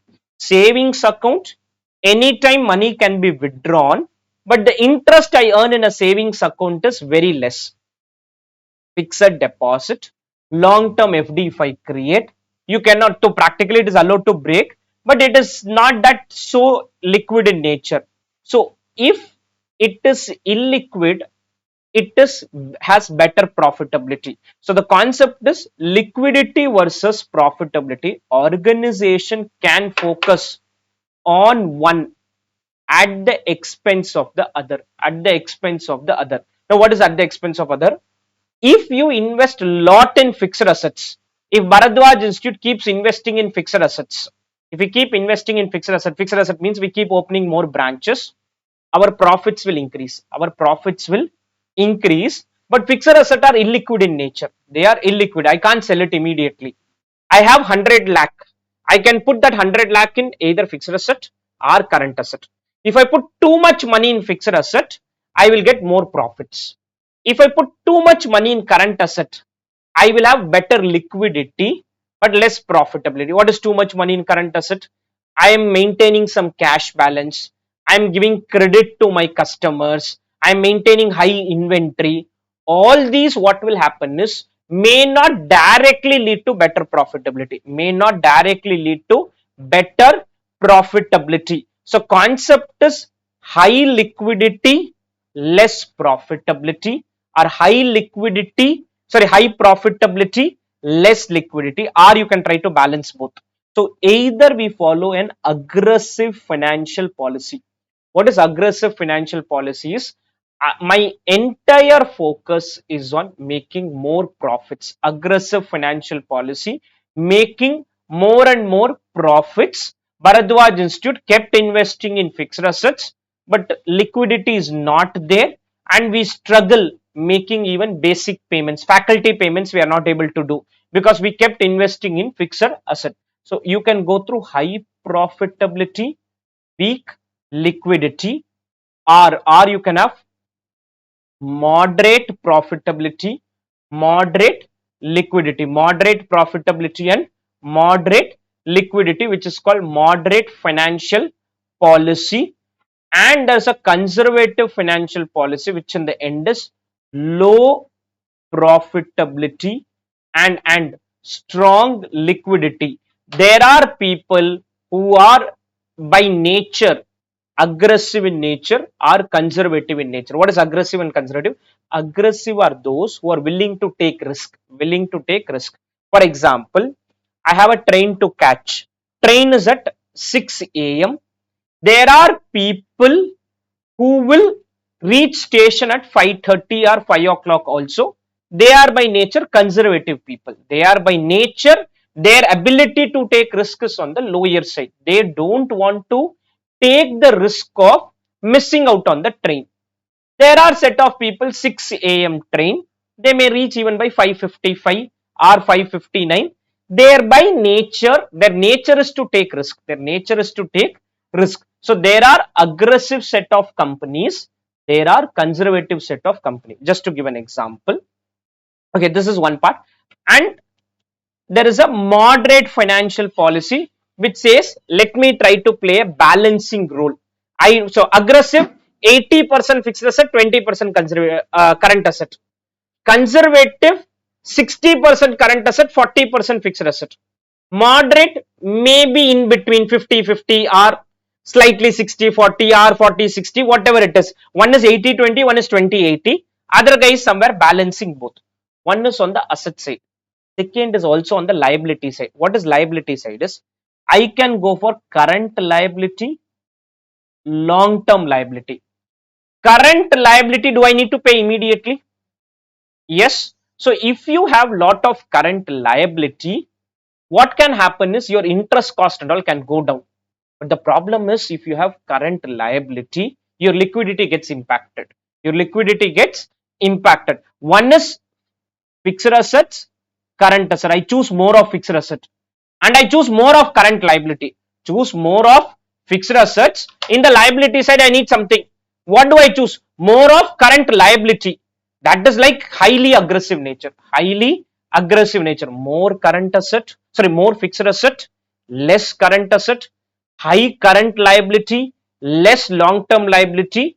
Perfect recipe for struggle, because if these current liabilities start asking money, we may end up suffering. We may end up suffering. Clear? This is the basic concept. Concept is, you can either focus on profitability or focus on liquidity. Just give me a minute.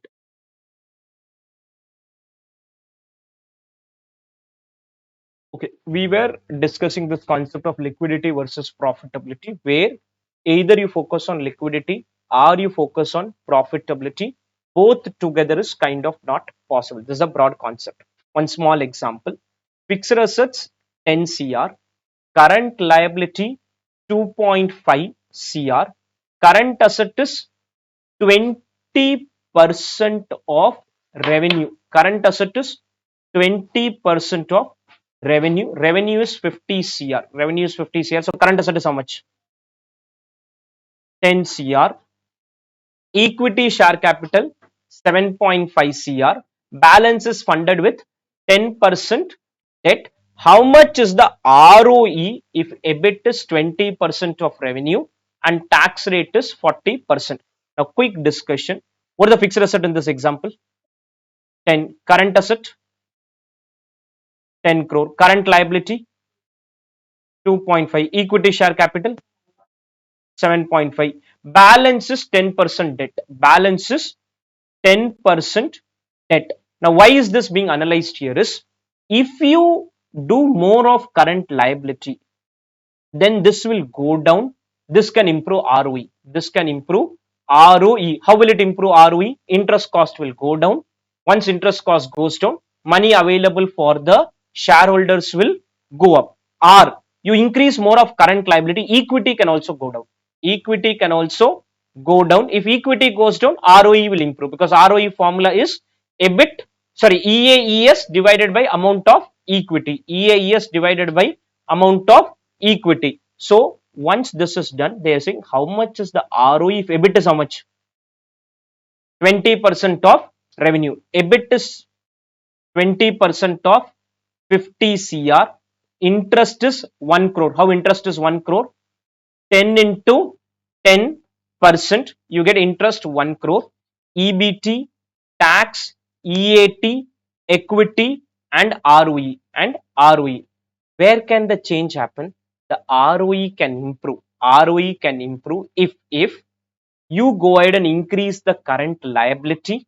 If you increase current liability, either equity share capital will go down or 10% debt will go down. One of them has to go down. If equity share capital goes down, denominator is changing, automatically ROE will go up. Or if debt goes down, interest cost will go down, automatically ROE will improve. Able to understand the concept? Concept is very critical. Clear? Another example, return on current asset is 4% per annum. That is, if you have money in the form of current asset, you earn 4% on that. Return on fixed asset is 15% per annum. More money in fixed assets, I can earn more. Bharadwaj Institute opens a branch. The investment made in the branch can give me 15% return. Whereas if I keep it as savings account balance in the bank, I can earn only 4%. Return on current asset is 4%, fixed asset is 15%. Cost of current liability. Current liability is 3%. Cost of current liability is 3%. Long term liability is 8%. Company currently has fixed asset 2000, current asset 1000, working capital 1000. How much is the net profit of the company? Let us imagine the balance sheet. Tell me how much is the fixed asset. Participate, guys. How much is the fixed asset? 2000. How much is the current asset? How much is the current liability? How much is the current liability? Working capital is 1000. So current liability is 0. Balance is long term liability. What is long term liability? Equity is also a liability only. Reserves is also part of liability only. Long term liabilities balancing figure how much? Now, on the liability, I incur expense. On the asset, I earn something. How much are we earning on the fixed asset? Participate, I want participate. How much we are earning? 15%. How much are we earning on current asset? Multiply and put a total and tell me. This is my income. 340. How much are we paying on the liability? Multiply. 340 minus 240, 100. Now, concept is very simple. If you can shift part of current asset to fixed asset, if you can shift part of current asset to fixed asset, automatically my profits will go up. Automatically my profits will go up. Or shift part of long term liability to current liability. Shift part of long term liability to current liability, again profits will go. First, clear on the concept? Can we proceed? Done? Okay. We now move to the next segment of the chapter, which is on an area called receivables management. Let us understand this one by one, so that we first get grip on concepts and then we see certain questions around it. Now, let us understand this first.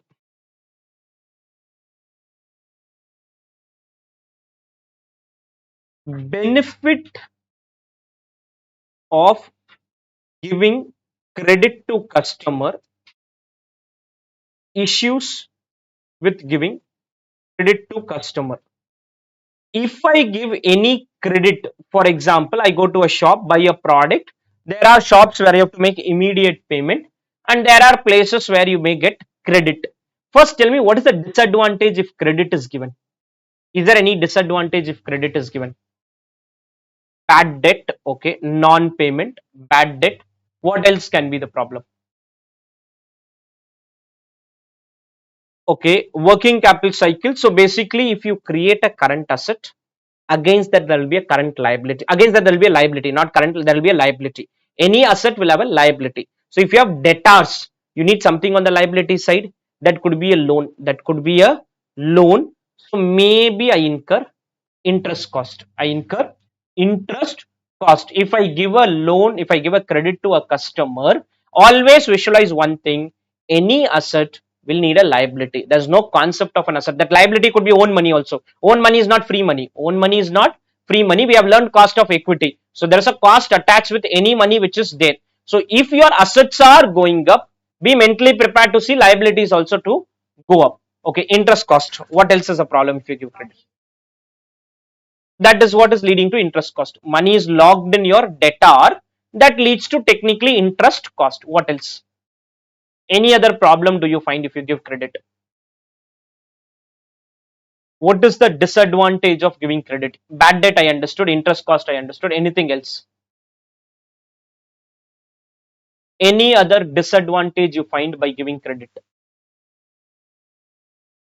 Think and let me know. Any other problem of giving credit? Two, three more issues. Third, I may have to incur sometimes this. I may have to give cash discount. I'm talking about all of those items which will impact my profit and loss account. There are non-financial issues. I'm not getting into that. Okay, cash discount. Fourth thing which can happen at times is, one is your bad debt, interest cost, cash discount, and there can be a credit administration cost. What is credit administration cost? Is the company starts giving credit without credit. Without credit means I don't need another person to monitor who has paid, who has not paid. If payment has not come, I have to call the other person, ask for the payment. All those issues you will face. All those issues you will face in case what? In case we give credit. We give credit, then administration is difficult. What is administration is? I need a separate person or a team which will do follow up of the payment, for our mobile usage. Nobody follows up for the payment. No person is going to follow up for the payment if it's a prepaid. Postpaid, maybe people may call you, ask you saying that you are yet to make the payment. Can you please make the payment? Otherwise, your services will be disabled. All those issues can happen. So these are issues of giving credit. Tell me, what is the benefit of giving credit then? Why should I give credit? More customer, leading to what? You're in the right direction. Ultimately, only one thing: more sales, more contribution, more sales, more contribution, more profit. More sales, more contribution, more profit. The higher profit from the increased sale, can it take care of these four expenses? Can it take care of these four expenses? Give credit. It cannot take care of these expenses. Do not give credit. In giving credit, you may decide a 30-day credit, a 60-day credit, a 90-day credit, 120-day credit. Because in a 30-day credit, there can be a 5% increase in sale. 60-day credit may have a 10% increase in sale. A 90-day credit may have a 15% increase in sale. Which is better? We have to evaluate. This is what this chapter is all about. This segment is all about. First is, should you give credit? Most of the time we will give. But in that, what credit policy do I follow? 30-day, 60-day, 90-day, 120-day, 150-day, all that analysis we have to do. But this is the broad concept we are going to learn. So, benefit of giving credit: higher contribution due to increase in sale. Bad debt. sales into the bad debt percentage. Sales, it's not on debtor, it is on the sales. Sales, because of the sale 2% money will not be collected, not on the debtor, not on the debtor. Debtor is as on date figure. Sales is throughout the year. Sales is throughout the year. Bad debt is always calculated on the overall sales, on the overall sales. Interest cost on receivable, this is on the receivable. Reason is very simple. Receivable is the stuck amount at any point of time. Sales is not the stuck amount. Receivable is the stuck amount. Against receivable, I have a long-term loan. Against receivable, I have a long-term loan, or I have a short-term loan. Receivables into the interest cost percentage. Receivables into the interest cost percentage. Third is cash discount. What is cash discount? Sales into, I want to give 2% discount, but maybe only 50% people are opting for it. Maybe only 50% people are opting for it. This analysis is what we do. I'll quickly show. For example, sales 10 lakh can be 20 lakh. In option 1, I give 30-day credit. Here I give 60-day credit. 10 lakh and 20 lakh. Sales is 10 lakhs versus 20. 20 looks very high, but for our discussion. Variable cost is 6, 8. Sorry, 6 and 12. Sorry, variable cost is 6 and 12, double. Okay. Fixed cost is 1 lakh. What will happen to fixed cost this side? Same 1 lakh.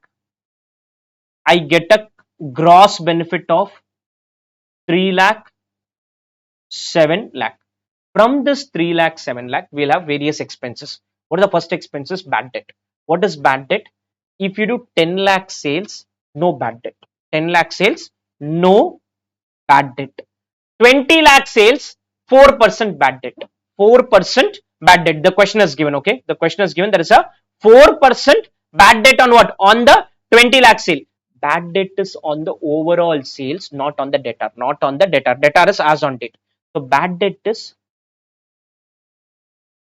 80,000. Bad debt is 80,000. Cash discount on the 10 lakh sales, I don't give any discount. I don't give any discount. On the 20 lakh sale, we give 5% discount. We give 5% discount, and 40% people opt for the discount. 40% people opt for the discount. So 20 lakh into 40% people opting. Don't worry on the numbers, okay? Don't focus on the number. Understand numbers I've just given so that you relate something.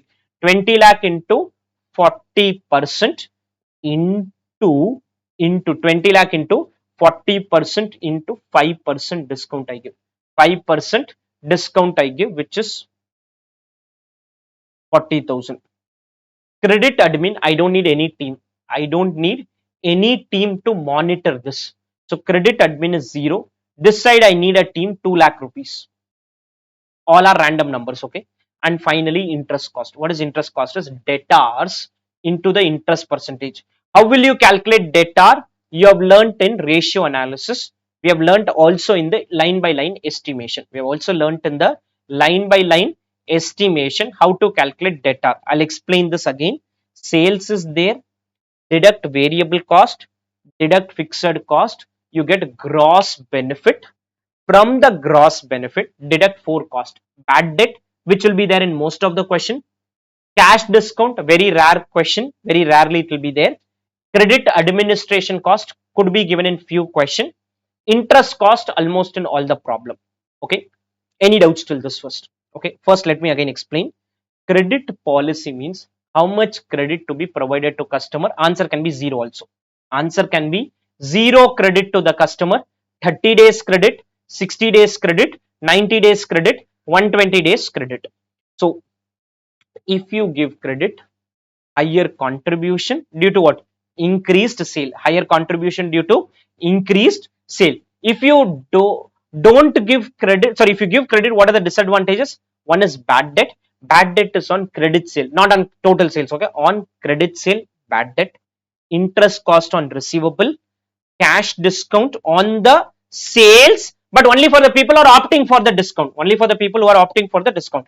Credit admin, they may say 20 employees, 5,000 per employee salary, 20 employees, 40,000 per employee salary. Some data may be there. You consider that and proceed. This is broad data, broad analysis. Now, in this, I need debtors to calculate the interest cost. I need debtors to calculate the interest cost. In this chapter, we have learned there are two approaches of estimation. One is called total approach. Second is called cash cost approach. Now, debtors is stuck money.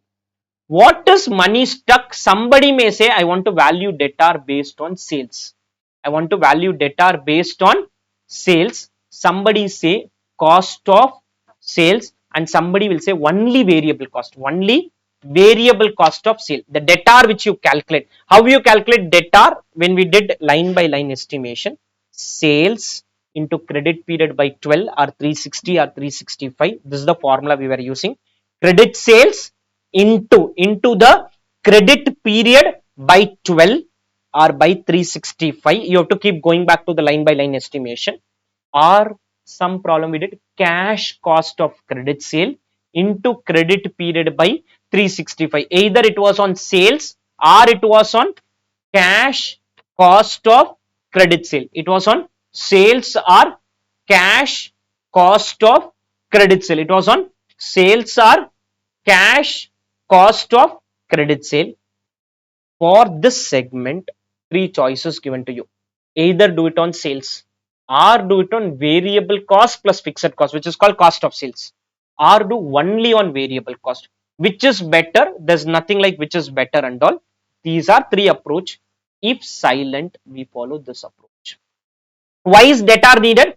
With debtor into the interest rate. With debtor into the interest rate is the interest cost. With debtor into the interest rate is the interest cost. I'll explain again.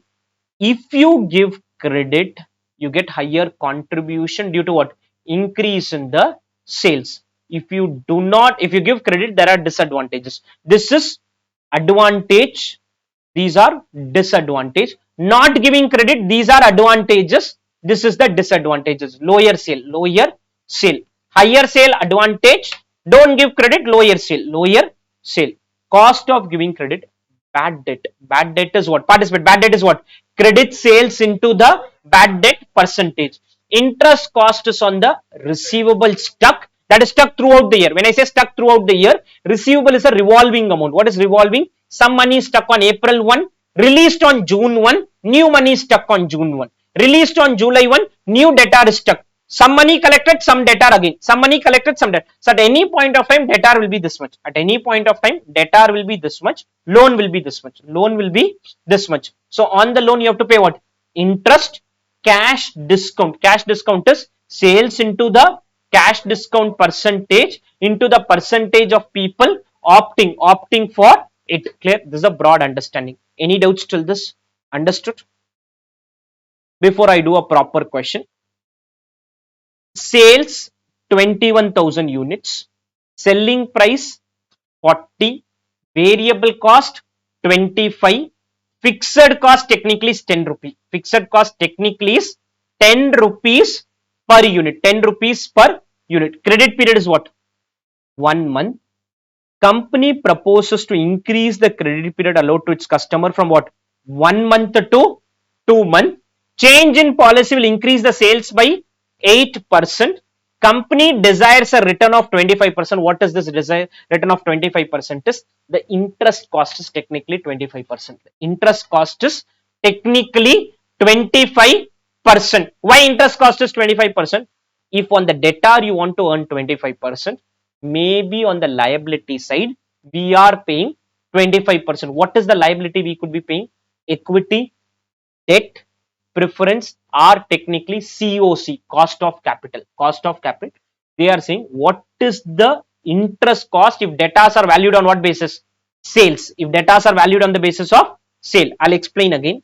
Sales information is given, selling price is there, variable cost is there, total cost is there, credit period. What is the current credit period? 1 month. We are going to increase it to 2 months. How many units are sold today? What is the selling price? How many months credit? This is the debtor. On this, my interest cost is 25%. On this, my interest cost is 25%. On this, my interest cost is 25%. After the change, sales increases by how much? So tell me 21,000 plus 8%. 22 was the selling price. Into how many months?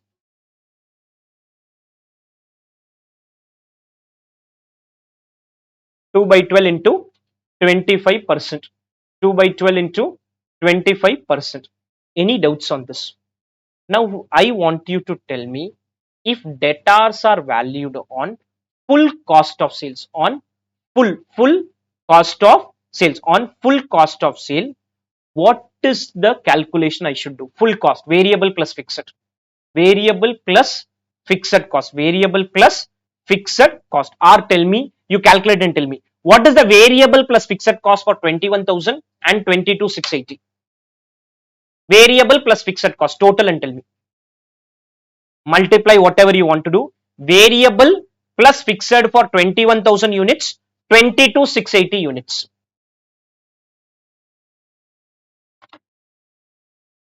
I'll give you a minute. Think and tell me. Variable plus fixed cost for 21,000 units, 22,680 units.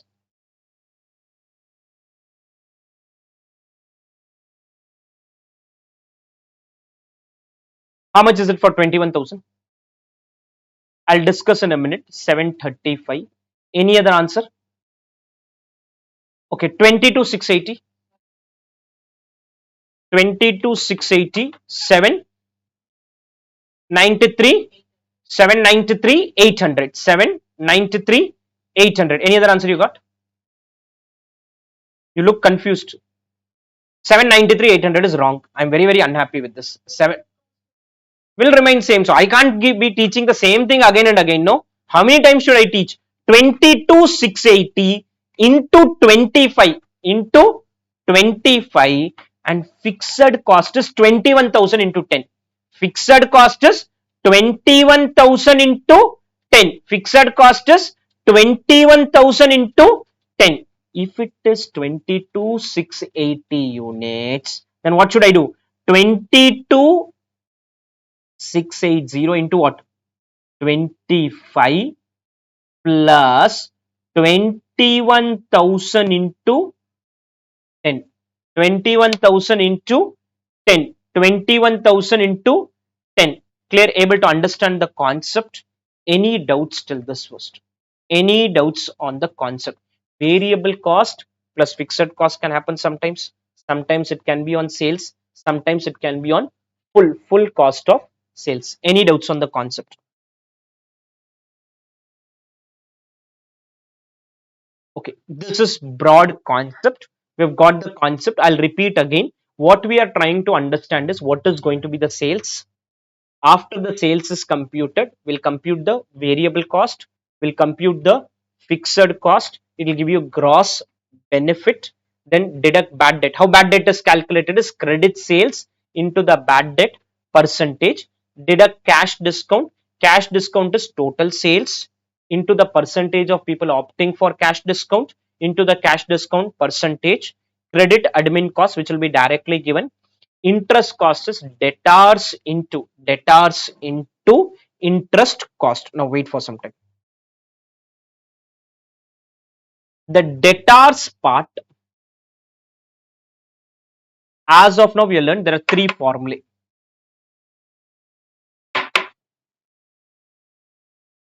Debtors, three formulae are there. First formula was credit sales into what? Credit period by 12. Second formula was variable cost plus fixed cost into credit period by 12. And the third formula is clear? Okay, instead of giving credit period, I give you debtors turnover ratio. Debtors turnover ratio. Visualize the debtors turnover ratio formula and tell me how will you get receivable. Visualize the debtors turnover ratio formula. What is the debtors turnover ratio formula? Debtors turnover ratio formula. credit sales by average receivable. So receivable is equal to credit sale divided by debtors turnover ratio. So it can also become credit sale by debtor turnover ratio, variable cost plus fixed cost by debtors turnover ratio, or variable cost by debtors turnover ratio. Variable cost by debtor turnover ratio.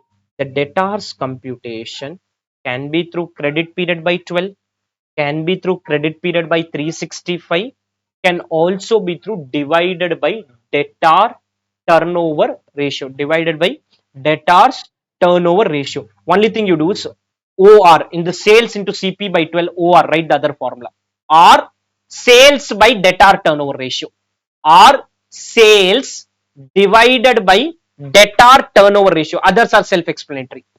Sales divided by debtor turnover ratio, not a new formula and all, it is just that we have used it there, we are bringing it at one place. Clear? Understood till this? This segment is kind of over, we'll start doing questions now. Any doubts on the concept? Clear? I move to the next concept, which is called collection policy. Listen, there are two types of policies which we discuss here. One is called credit policy, second is called collection policy. Now what is the difference? Credit policy, so credit policy is what company gives us credit. What company gives us credit? I can give 30, 60, 90, 120, and ultimately debtors is this into 30 by 360, 60 by 360, 90 by 360, 120. But there can be a problem. I give you this credit. Collection, I gave 30-day credit, but collection is happening in 40 days. I gave you 30-day credit, collection is taking 40 days. I gave you 60-day credit, collection is happening in 70 days. I gave you 90 days credit, collection is happening in 120 days. If in a rare scenario they give credit period and collection period, debtors are to be computed. Debtors are to be computed. If I give you both, credit period 30 days, collection period 40 days. Credit period is 30 days, collection is 40. Debtors will be on collection period or credit period? Think logically and tell me, debtors on credit or collection?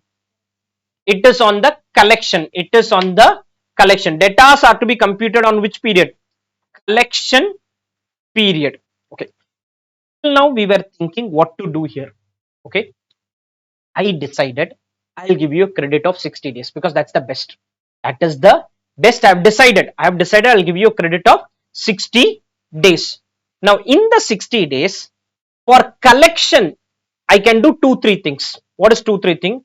I can have 1 employee, 5 employees, 10 employees, 15 employees. I can put more efforts in collecting the money. I can put less efforts in collecting the money. Collecting the money, I can put more efforts. Or first I have decided it is 60-day credit. Okay. I evaluated and said 60 is the right number.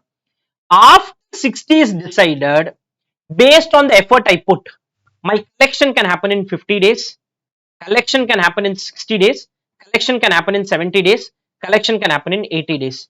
This will impact interest cost. Based on the effort I put, bad debt can be 1%, 2%, 3%, 4%. Bad debt can be different. Some random number I'm writing, okay? Bad debt can be different based on the effort. The only problem is if you put more effort, you will have lower bad debt, lower collection period, but higher credit admin cost. Higher credit admin cost. So you need to take a call. Do you want to put more effort on collecting money? If you put more effort, lower interest cost, lower bad debt, higher credit admin cost. Higher credit admin cost. So when I evaluate a collection policy, not interested in sales, not interested in variable cost, not interested in fixed cost, not interested in gross benefit, because gross benefit will be same. Why will it be same? I've decided I'll give you 60-day credit. I've decided I'll give you what? 60-day credit. If I have decided 60-day credit, company has a sales of 25 lakh, collection period is 50-day, bad debt loss is 5%, collection expense 25,000. Second option is increase the expenses. Increase the expenses. What is the benefit of increasing the expenses? If you increase the expenses, bad debt will go down to what? 4%.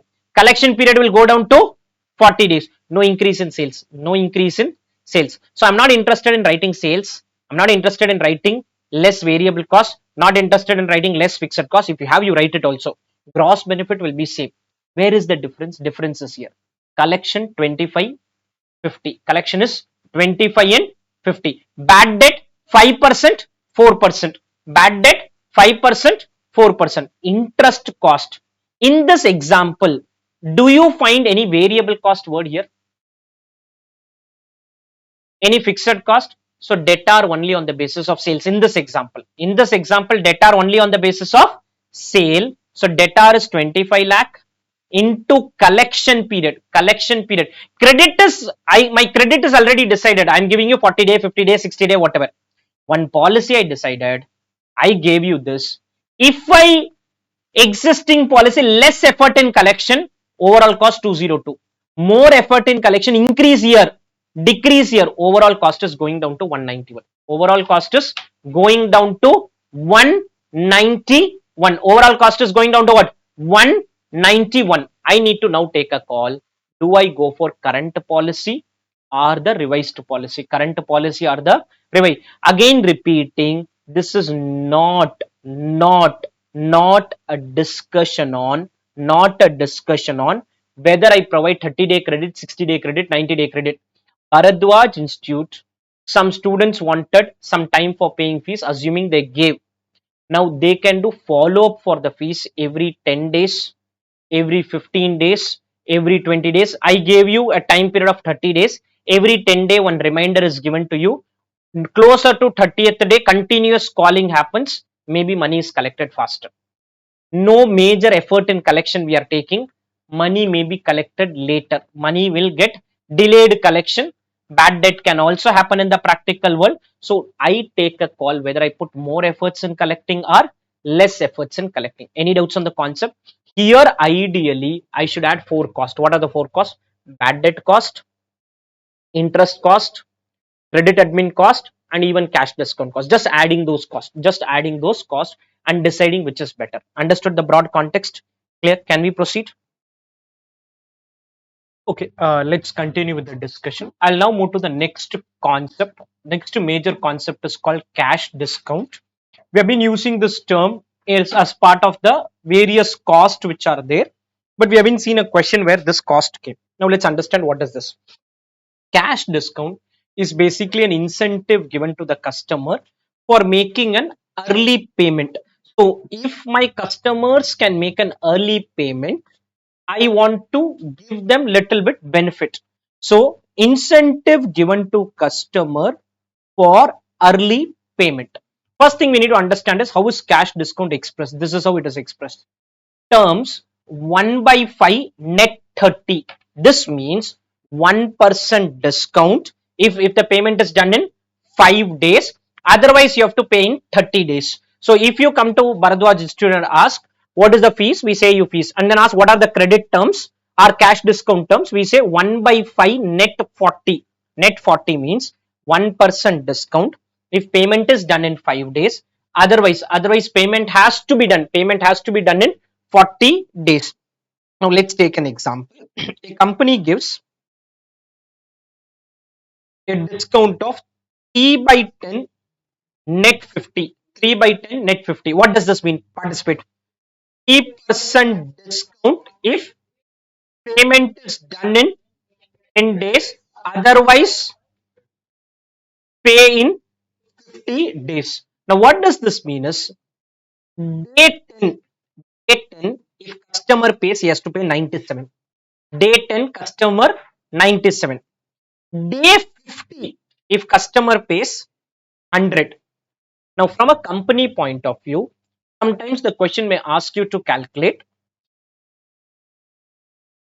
annual cost of cash discount. So it is 3%, but for a year it could be more than 3%. What is this more than 3%? I am telling my customer, give me 97 on day 10. Give me 97 on day 10. To get that 97 on day 10, I suffer a loss of 3 rupees. I suffer a loss of 3 rupees. So listen, cost of cash discount, whose formula is there, cost of cash discount. I give you a discount of 3. I give you a discount of 3 if you pay 97. If you pay 97, it's like I took a loan of 97. I took a loan of 97 from my customer. Ideally, what the customer should have done, he should have paid me on day 50. What did I tell the customer? Pay on day 10. He says, okay, if you want me to pay on day 10, I'll pay you only 97. I'll pay you only 97. So it is like I took early money, 97, but I paid a price for this. How much the price I paid? 3 into 365 days a year. And this money from the customer comes early by 40 days. Basically, to get the money 40 days earlier, we are paying 3 rupees on 97. For getting money early by how many days? 40 days. This is one time 40-day expense. Second time again another 40-day expense will happen. Third time another 40 days. Fourth time another 40 days. Like this around 9 times it will happen. 9 times if it's 360 exactly. If it is 360 exactly, 9 times I have to give discount. 9 times I have to give discount. 3 rupees on 97 is not incurred once. 3 rupees is incurred one time, second time, third time, fourth time, fifth time. If you compare the debtor is I'm collecting the money faster. So cost of cash discount is 3 rupee discount on a 97 base. On a 97. What is 97 basis? You can call it as 100 minus CD percentage, 100 minus the cash discount percentage, or you can also say 1 minus the CD percentage, and this is 0.03. 1 minus 0.03 denominator, 0.03 is numerator. 1 minus 0.03. 0.03 is the denominator, 0.03 is the numerator. This is happening 3 rupees on 97 into how many days? 365. Early you are coming by 40 day into 100. Can you multiply all this and tell me? 3 by 97. First one is 3 by 97 into 365 by 40 into 100. This is the cost we incur. 28.22% is the cost of cash discount. 28.22% is the cost of cash discount. Suddenly a question may say, I want this to be 30. I want this to be 30. Tell me what should this number be? This is we will reverse work and get. What should this number be? If you are writing 30% other side, into 100 should not come. If you are writing only 30, into 100 can come. So question may ask you to calculate what is the discount I have to give. What is the discount I have to give? I'll repeat. Cost of cash discount is equal to CD percentage 1 minus CD percentage. Understand the logic rather than the formula. Logic is I give a 3 rupee on 97. 3 on 97 for making early payment. Normal credit minus cash discount credit period into 100. Into 100. As I was saying, a firm is planning to give a 30-day credit. Firm likes to charge them an annualized rate of 24%. Firm wants to structure credit in terms of cash discount for what payment? Immediate payment. Immediate payment means, listen, CDX 1 minus X 365 or 360 your wish. Denominator normal credit 30, cash discount 0. Normal credit 30, cash discount credit period is how much? 0. Cash discount credit period is 0 into 100 and equate that to 24 without into 100, equate that to 0.24. Equate that to 0.24. First, any doubts on the concept? Concept is clear. Any doubts on the concept? I'll repeat again. What we are trying to do here is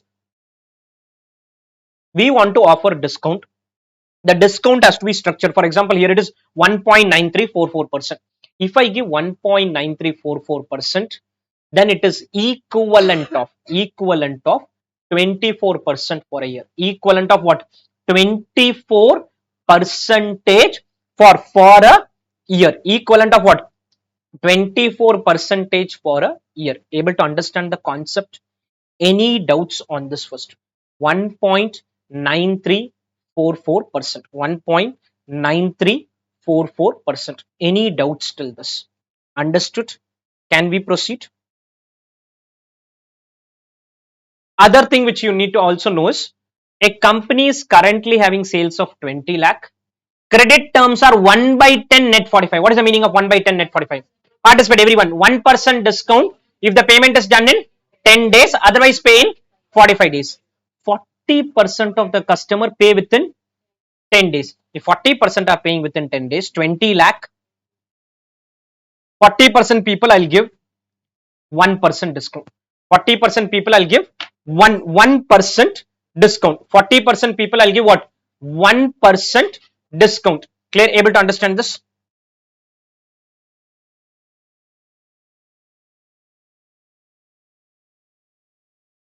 Okay, this is the concept. We'll now get into question solving. Again, I'll repeat. Cash discount is basically given to the customer for making early payment or prompt payment. If you make early payment, from a company point of view, there is a cost of cash discount. From a customer point of view, there is a benefit of getting cash discount. The discount percentage can be given as 1 by 5 net 30, 1 by 10 net 45, whatever they give. Cost of cash discount is equal to CD percentage divided by 1 minus CD percentage, or CD, not the percentage, 100 minus CD. CD by 100 minus CD into 360 or 365 into normal credit period divided by normal credit period minus cash discount credit period. Only request, don't remember the formula, understand the logic, and then into 100. Any doubts in this? Can we proceed? Understood this part? See, more concepts we'll see. One is called computation of eligible lending. What is this eligible lending is? Many a times in the practical world, once we analyze the receivables, I'll go to the bank and tell them that I need money. I'm yet to get money from these three customers. 25,000, 9,000 and 11,500 I'm yet to get. Bank will scrutinize these receivables. If they are good receivables, good means if bank feels delay will not happen, bad debt risk is not there, bank may give me a loan against this 25,000 collectible, loan against this money. That is called eligible lending. Loan given by the bank against the receivables of the company, So what should I do? I go to the bank and give them the receivable. Let's assume here credit policy is 2 by 10 net 30. 2 by 10 net 30. What is the meaning of 2 by 10 net 30? 2% discount if the payment is done in 10 days, otherwise make the payment in 30 days. Now, bank is going to lend 80%. 80% they'll give. If customer is not currently overdue means his outstanding should not be more than 30 days. Outstanding should not be more than 30 days. Any customer outstanding more than 30 days? In the below table, any outstanding more than 30 days? Which one? Against this customer, bank will not give me money. Against this customer, bank will not give me money. Against this customer, bank will say, no, I have risk with this customer. I don't want to give you loan against this receivable. Also, average payment period does not exceed 10 days past the net period. What is the net period in this question? 30. So, two condition, outstanding should not exceed 30. Historical payment period should not exceed 40. Outstanding should not exceed 30. Historical, for example, this guy outstanding only 10 days now. So suddenly he says, bank, please give. Bank will say, let me see the past data. Past is at 60. Again rejected. Again rejected. One of the condition you are not fulfilling, it is rejected. 30 days outstanding should not be there. 40 days more historical payment period should not be there.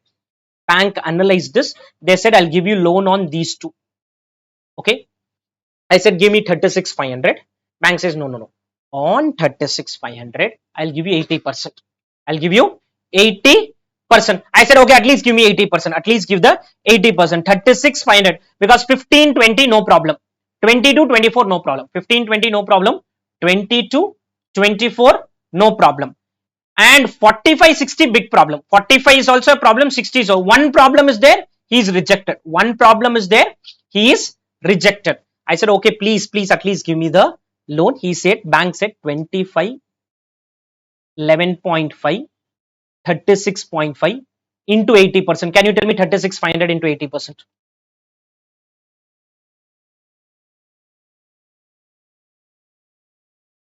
Okay, I tell the bank, at least give me 29,200. At least give me 29,200. Then bank is saying, I will deduct further 10% allowance for cash discount and return. Of the amount which you told, another 10% I'll subtract. That is banker's wish. Okay. Banker's wish. Bank is saying how much will the bank lend on pledge of receivable if the bank uses a 10% allowance. It's not visible here. 10% allowance for cash discount and returns. So out of this 29,200 minus 10% you do. I will give a loan of 26 to 80. What is the receivables total? Just put the three receivable total. 25, 9 and 11,500. How much? 5,500. Is it 45? No. 45,500 and bank will give me a loan of 26,000. So asset side I have 45,500. Liability side 26 to 80. Another 18, 19,000 I have to arrange on my own or something I have to do. Every asset has to have a liability. Keep that in mind. One purpose of this is to go to the bank and tell him, give me a loan. Bank cannot give loan randomly. For example, I have sold to some company which has not paid me for 1 year. Now, bank will scrutinize the receivable and reject that receivable for lending purpose. Because if bank gives loan, money is not collected. Ultimately, company will say, I don't have money. It is not dependent on that. But if money is not there with the company, how will they repay the loan? So, for giving the loan, check receivables which fulfill condition. Will fulfill condition. If you are fulfilling the condition, you are an eligible receivable. Eligible receivable does not mean full money will come to you. Eligible was 25 plus 11,500. In that, I can have a reserve which was 80% payment, 20% reserve. I can have further allowance if I wish to. I can have a further allowance if I wish to. The conditions the bank will set in. The company can also say 80% here, 10% here, I'll lend 70%. Directly you do 70%, you'll get a different answer. You do 80% and deduct 10%, you'll get a different answer. It all depends on the terms of condition. Okay. Terms and condition. Rule is very simple. Bank doesn't want to give money where it is extremely risky. This concept is clear. Any doubts on this? Understood? Yep. 30 and 40. Why 30 and 40? It says not currently overdue. Not currently overdue means I gave you 30-day credit. Please pay within 30 days. Pay within, not currently means today outstanding should not be more than 30 days. Today outstanding should not be more than 30 days. And the historical payment should not exceed 10 days past the net period. Net period is 30 days. I gave you 30-day credit. What you did is last 10 years you did not make payment on time. Suddenly now you made payment, and what I did is I did an extra sales to you. Made the payment. I did an extra sale and went to the bank showing him saying that outstanding and all is not there. So please give me. He's not currently overdue. Bank says okay. Let me see past history. Past history is bad. No loan against this receivable. Past history is bad. No loan against the receivable. Clear? Any doubts on this? Okay. Second concept is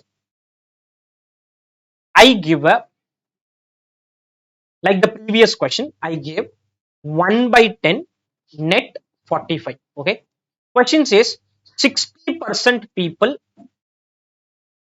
took discount. 50% people did not take discount, obviously.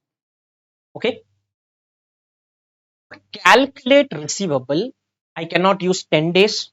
I cannot use 45 days. Previous question which we did, they would have given one average collection period. Okay.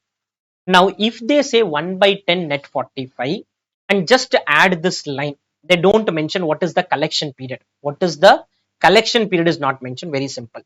Average collection period is equal to, if they don't give 60% people into 10 days payment, 40% people into days payment, 60% people into 10 days payment, and 40% people into 40 if they don't give. Can it be different? Yes, possible that 40% paid in 70 days. We don't know. If they give collection period, okay.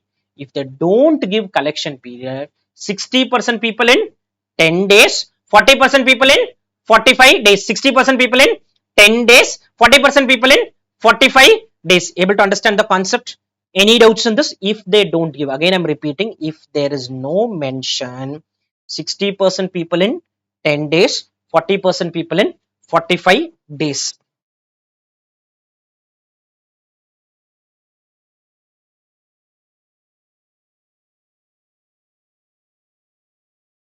Concept 19, average collection period in case of cash discount. Some customer avail discount and pay early.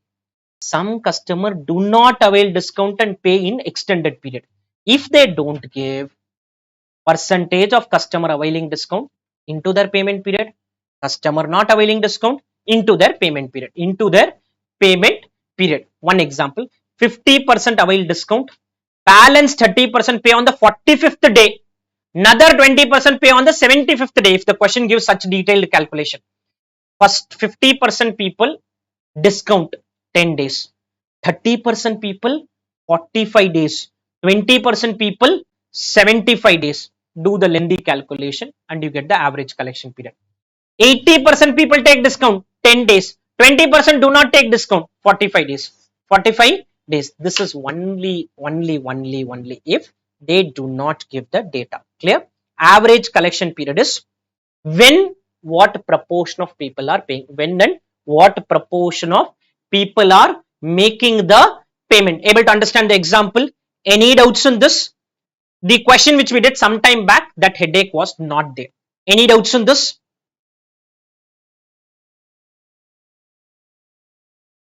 Concept we have done. One is eligible lending. Eligible lending is bank will put in condition, fulfill condition, loan given. Not fulfill condition, loan not given. Fulfill condition, not full loan. In that some reduction, some reserve, some contingency, all that put together, and ultimately loan will be given by the bank. Any doubts in this? Understood the concept? I'll move to the last concept now, and it is covered 2-3 concepts in the book. Let us go through this now. We'll first understand a term called factoring. Okay.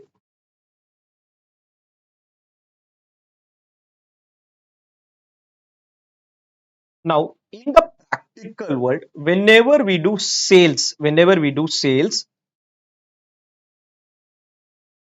post sale, a receivable gets created, and for a receivable, I need something on the liability side. Whenever there is an asset, I need something on the liability side. Second, whenever a receivable is created, there is some effort also needed from my side to collect that money. I may need some employees to collect the money. I also may face a bad debt risk. I may also have to give a cash discount if needed. Those 4 costs which you saw: cash discount, your bad debt charges, interest cost charges are there, and your credit admin cost. All the 4 can be removed through an arrangement called factoring. But obviously that arrangement will have some extra cost. What is factoring? Is external agency which will collect money on our behalf. It will collect the money from the customers on our behalf. It will go to the customer's place, collect the money. If this is what a factoring agency can do, first thing, I may not need employees to collect the money.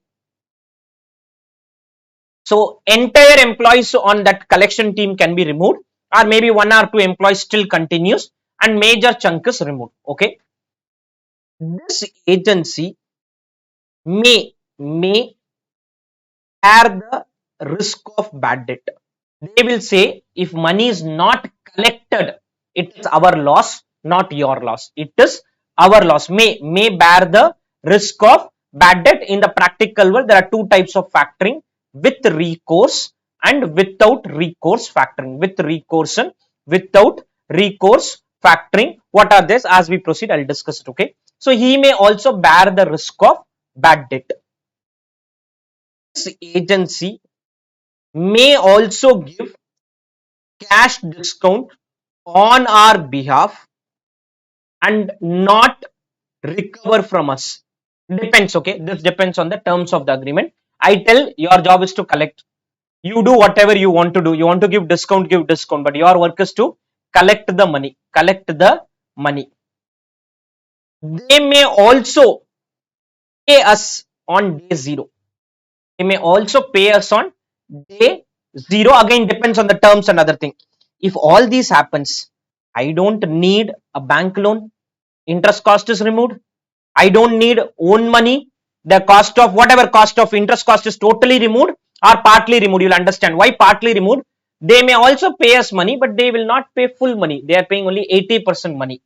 For the balance 20%, you have to bear the cost. You may need a bank loan and other things. Okay. So they may also pay us money. They may give the risk of bad debt. They'll do all this. So this is an external agency who is going to do it. Why will they do? They will charge. They will charge commission as percentage of sales. They'll charge commission as percentage of sale. Every 100 rupee sale, 4 rupee they will give. 4 rupee they'll collect from us. 4 rupee they will ask us to give. This is first charge. Second, interest cost on the amount lent. They'll give us initially some money. Day zero itself, they give us money. On that, they may charge interest cost. On that, they may charge interest cost. The only benefit or the bigger benefit is, see, I have a receivable. Against the receivable, if I take a bank loan, when you take a bank loan, these three can't be removed. Interest cost. When you take a factoring, these three are removed. Interest cost of bank is replaced with interest cost of factor. Interest cost of bank is replaced with interest cost of factor. Interest cost is not removed and all. Earlier you are paying bank. Now you have to pay to the factoring agency.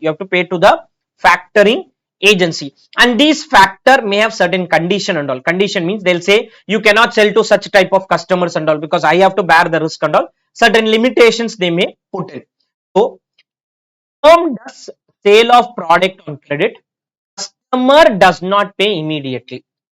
Company sells its receivables to factoring agency. It gives the bill. Practical world, I give the bill to the factoring agency. I gave the bill for how much? 100 rupee. Factoring agency pays money immediately. What did it pay? From 100, subtracted 4 rupee. What is 4 rupee? It's commission. It's subtracted. 10 rupee reserve. Reserve means they are saying, I'll give this money later to you. Interest also they may deduct immediately also. Interest also, whatever money they are giving, interest some 6 rupees they deducted, they paid me 80. From the customer they collected 100. Reserve part they returned to me. Cycle continues. Sell 100 rupees, 4 rupee commission, 6 rupee interest. 4 rupee commission, 6 rupees is interest. 90 I will get. How will I get 90? 80 today, 10 later. If I am getting the 10 later and I am paying this money, I may still need a small bank loan also. Also depends on what the data the question gives. Okay. So customer does not pay immediately. Company sells its receivables to a factoring agency. Factoring agency pays money immediately after some deduction. Three deduction they normally do. First deduction is commission. Second deduction they do is reserve part. Third deduction interest part. How is it collected? Depends on the terms of the agreement, and the way it is calculated can be different. Okay. Factor collects the money. factor passes this money to us. Types of factoring, as I said, with recourse factoring, without recourse factoring. With recourse means the factor will come back to me. He will come back to me saying that some of your students did not pay the fees. Now you do the collection from them, and whatever money I gave you, return the money to us. Return the money to us. Risk of bad debt lies with the company. Risk of bad debt lies with the company. Non-recourse factoring, risk of bad debt is borne by the factoring agency. Out of these two, logically, which will have higher commission percentage? Second one will have higher commission percentage. It's not that factor loses and all. If it's non-recourse, he'll say 6% commission. Without recourse, with recourse means he'll say 5%, 4% commission. The commission percentages can be different, and sometimes factor will say, I don't want this risk of bad debt and all. So you please do with recourse only. Okay. Two things question may ask. One is you can do a cost benefit analysis. What is cost benefit analysis? These are benefit of factoring. What are benefit of factoring? These four. What are benefit of factoring? These. Which are the four which we used to write after the gross benefit? After the gross benefit, saving in bad debt, saving in credit admin, saving in interest cost, saving in cash discount. Very rare, very rare. That is why maybe I have not mentioned it here. Saving in cash discount depends on the terms of the agreement. What are the cost? Commission to the factor, interest cost to the factor. Whichever is beneficial, go ahead and do it. Okay. There are a lot of extra analysis needed, but this is one broad part. Okay. So this is my preferred approach unless they ask for something called as effective cost of factor. There are two ways we will solve a factoring question. Only problem with the factoring questions are answers may change based on assumption. Two ways of analyzing. Question will say whether factoring is beneficial or not. For example, I'll come back to all these. Question may ask effective cost of factoring. You have to do effective cost of factoring. Questions I'll come later. Okay. Question.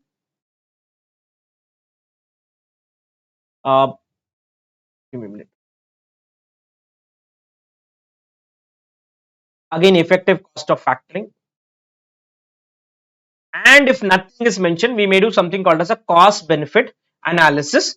Depends. Next is what is effective cost of factoring. What is effective cost of factoring? Let's understand. Cost benefit analysis is clear. What is cost benefit analysis? Is there's a saving in bad debt, there's a saving in credit admin cost, there's a savings in existing interest cost, and there's a commission to factor, there's an interest cost to factor. What are the benefits? Is the cost which you usually write after gross benefit. After gross benefit. What is commission cost? Sales into some percentage. Interest cost data will be there in the question.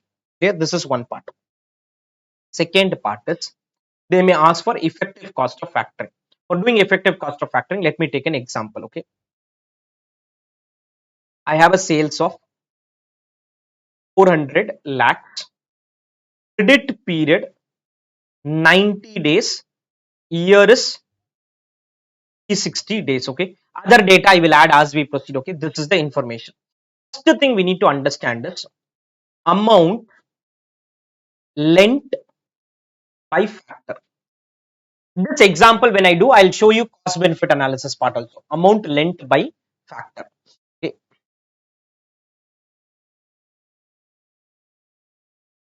Particulars, calculation, amount, credit sale. Starting is credit sale. Credit sale is 400 lakh. Okay. Credit sales is 400 lakh. I go to the factor and I say I do a sales of 400 lakh. He says, yes, I'll give you a loan. But why do you need 400 lakh? Because loan is always against an asset. If sales is 400 lakh, will debtor be 400 lakh? Participate. If sales is 400 lakh, will debtor be 400 lakh? No. Debtors is equal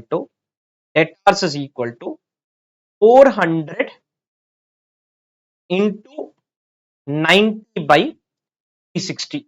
Most of the time, debtors will be on sales when it is a factoring arrangement. There are rare scenario where it can change also. My debtor is 100 lakh. I said give 100 lakh. He said wait. Relax. I can't give you 100 lakh and all. He'll say less commission. Less commission. Before he give me this 100 lakh, he will charge a commission on this 100. Every 3 months, he will pay me some amount. Every 3 months. Okay. Why every 3 months? Because sales is 3 month credit. Sales is 3 month credit. So every 3 months he will charge commission. Indirectly he will charge commission on 400. He will charge commission on 400. Today when he is giving on 100 he will charge. After 3 months again on 100 he will charge. After 3 months again on 100 he will charge. After 3 months again on 100 he will charge. So commission he is charging is 4% into 100, which is 4. He says you want to deduct reserve. Now this reserve ICAI consistency is not there. Somebody will say 100 minus 4 I do 96. On that I charge reserve. On that I charge reserve. Consistency is not there. Consistency is not there. I can't give you any answer consistently also. Most of the time what they do, I am going to do it now. Reserve is 10% into 100. 10% into 100. Reserve will be returned back to me after some time. Will be returned back to me after some time. Minus 10. Minus 10. Okay, minus 10. Commission is there. Reserve is there. Commission is there. Reserve is there. Eligible amount for lending. Eligible amount for lending. We learned that eligible amount to be lent concept. Here also he deducted all of this and he says, I will give you 86. I said very happy, at least give me 86. Then he says, wait, 86 also I don't want to give. I want to deduct my interest and then only give you. I want to subtract my interest, and then give you money. Subtract my interest and then give you money. Any doubts first on the concept here? Credit sales is 400, only credit, no cash sale concept. On the credit sale, debtors is 100. He deducted commission. He deducted reserve. Eligible amount for lending is how much? 86. On this 86, interest. On this 86 is interest. I'm just writing random percentage. 15% he wants to charge. For how many days he will charge? 90 days. Will I have to pay interest for 1 full year? Yes. Now you pay 90 days. Next time, second time you will lend again? No. That time again he will charge 15%. Third time again he will charge 15%. Like this he will charge 90 days. In the end you will pay 86 into 15%. In the end you will pay 86 into 15%. In the end you will pay 400 into 4%. In the end you will pay 400 into, can you tell me this amount? 86 into 15 into 90 by 360.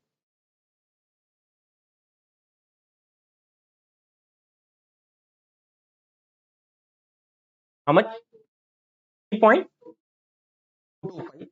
Amount actually lent. How much? Okay. How much is the receivable we have in this table? 100. If this is the scenario, 82 will come from factor.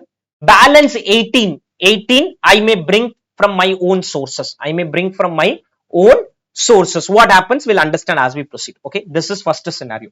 82. Now in this calculation, somebody can say reserve can be on 100 minus 4. 100 minus 4 and then do reserve. Somebody may say interest is not to be subtracted and you lend the amount. Deduct interest later. All this are different options available. As of now, I have done this. Any doubts till this? Understood the workings? Wait, this is the first part. Credit sales, average collection period, amount of debtor, reserve, commission, amount eligible to be lent, interest, amount actually lent. Any doubts on the workings till this? Understood? Okay. Note 2. Effective cost benefit analysis. Two answers I'll show you. Effective cost, how it works. Cost benefit analysis, how it works, you will understand. Okay.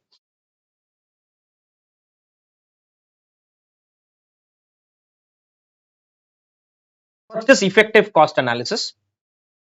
Costs. I have to incur certain costs because of the factoring arrangement. What are the costs? Commission. What the commission percentage I showed here? 4% on 400.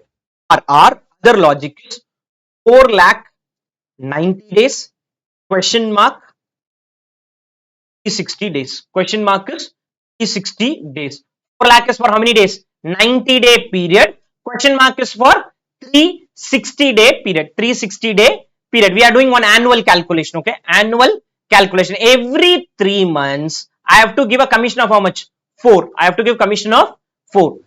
4% into 400 lakh or 4 lakh equal to 90 days, question mark equal to 360. What's the answer? You get commission 16 lakh. First cost I have to pay. Okay. Interest. Listen, one logic is 86 into 15%. Don't do extra. Or 3.225 is for 90 days. How much is it for 360 days? How much is it for 360 days? How much is it for 360 days? Able to understand this? Any doubts on the concept here? Interest cost 86 lakh into 15%. 86 lakh into 15%. Tell me the amount. 12.9. Total cost is 28.9. But there are benefits. There are benefits of the factoring arrangement. There are benefits of the factoring. Any doubts on this calculation till now? Any doubts on the computation? More focus on the concept rather than the calculation. Yeah, tell me. Because every 3 months I have to pay this commission. Every sale I do, I have to pay commission. Debtors is not 100 technically. Debtors is 100 every 3 months. Debtors is 100 as on date figure. Every 3 months sales will happen. Every 3 months debtors will happen. Every 3 months money has to be given. Every 3 months commission will be subtracted. Every 3 months interest will be paid. Every 3 months interest will be paid. Clear? Any doubts on this? Okay. Benefit is bad debt saving. Bad debt saving again is on credit sale. Again on the sales. As I said, it is not debtor. Debtor is as on date figure. 400 lakh into 2%, let's assume, into 2%, 8. Okay. Credit admin cost saving 12 lakh. Okay. Credit admin cost saving is 12 lakh. Total saving 20. There is one interest cost saving. What happens? I'll explain in some time. Total saving 20. Net cost of 8.9. Net cost of factoring is 8.9. 8.9. Net cost of factoring is 8.9. Amount lent by factor. Net cost is, ignore the 2%. All that is my wish. Okay. I've just given random numbers. Okay. I'm not given that in the example. Okay. Amount lent by factor. Amount lent by factor. How much is the amount lent by factor? 82.77. Effective cost 8.9 on 82.775 into 100. 8.9 into 82.775 into 100. What is the percentage you get? 10.75%. Okay.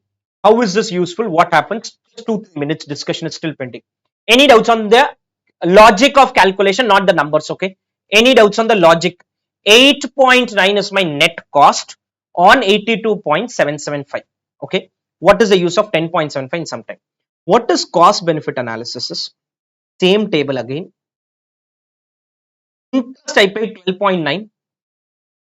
This is interest paid to, okay, interest for balance money. How much was the debtor we had? 100. How much is the money factor gave? 100 minus 82.775. On this, I have to pay 8%. Let's assume 8% is the balance money. 8% is the balance money. 8% is the balance money. 100 minus 82.775 into 8%. Random number. Okay. Why 8 and all? I'm not getting into any logic. Okay. 100 minus 82.775 into 8. I took a factor. My debtor is how much? 100. Against the debtor, I need something else this side. 82.775 came from one guy. Balance money, where is it coming? My own money. Could be 8%. Outside money could be 8%. I need some money. I need some money. Asset liability has to balance. Balance could be reserves and surplus also. Balance could be reserves and surplus also. Reserves and surplus also. No free money. No free money concept even for reserves and surplus. Cost of retained earnings is there. Tell me this into 8% is how much?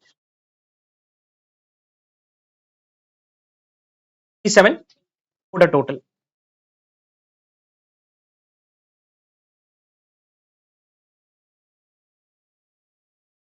30.278. And when you do cost benefit analysis, one item we'll write is interest saving on existing loans. If factoring was not done, you would have taken 100 lakh loan. If factoring was not done, you would have taken 100 lakh loan, credit admin interest cost, which we used to calculate. If factoring was not done, we would have taken how much loan?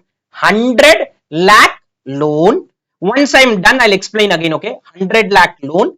On this, we were paying 8%. On this, we were paying 8%. 8. You have to give me some time. Give me the net cost now. Subtract and tell me the net cost.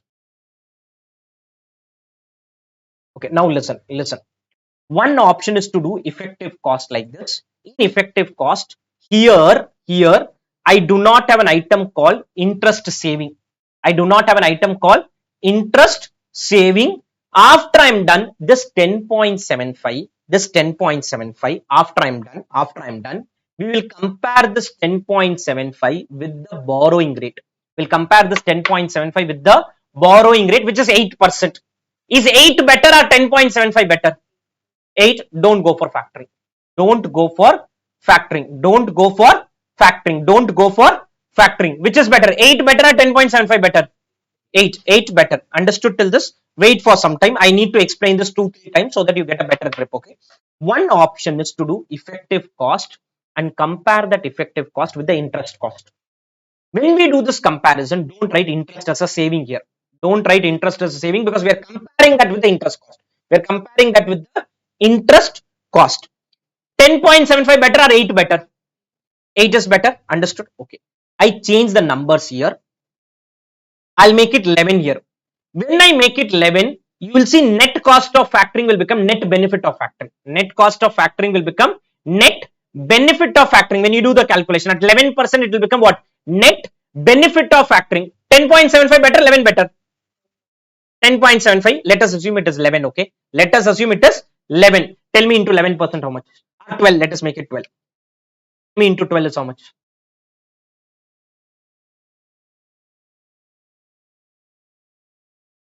2 point total.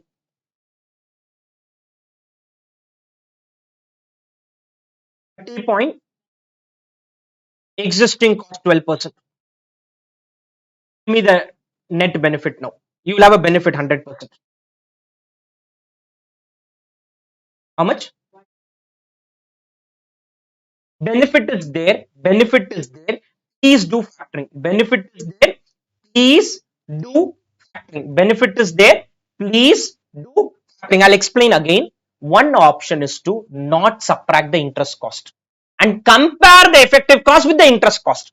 Second option is to subtract the interest cost also. Subtract the interest cost also and consider the total interest cost in the top part. Consider total interest. In the bottom part, consider the total interest saving and get the net benefit. What was the effective cost of factoring we had? 10.75. 10.75 better, 12 better. 10.75. Now a rare scenario, okay, just for our understanding. 10.75. It will become zero saving. It will become zero net benefit. Do 10.75. Rounding of differences can come. 1.852. Total is how much?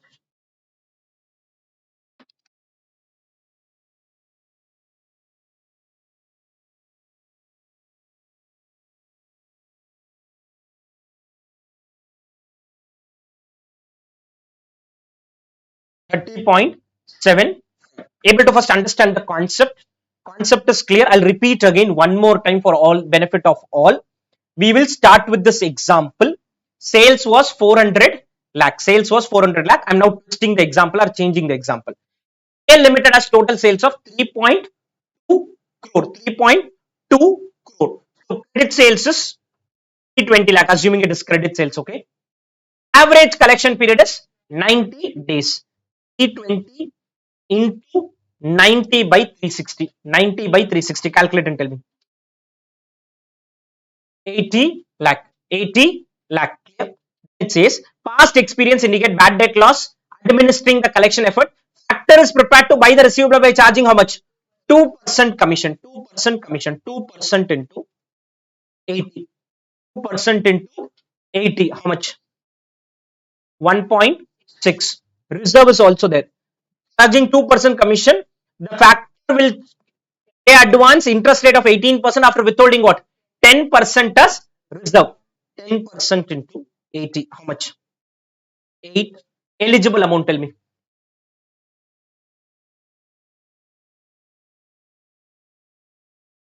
No, no. 70 some. 70.4. 70.4. Keep using the calculator and keep participating, okay?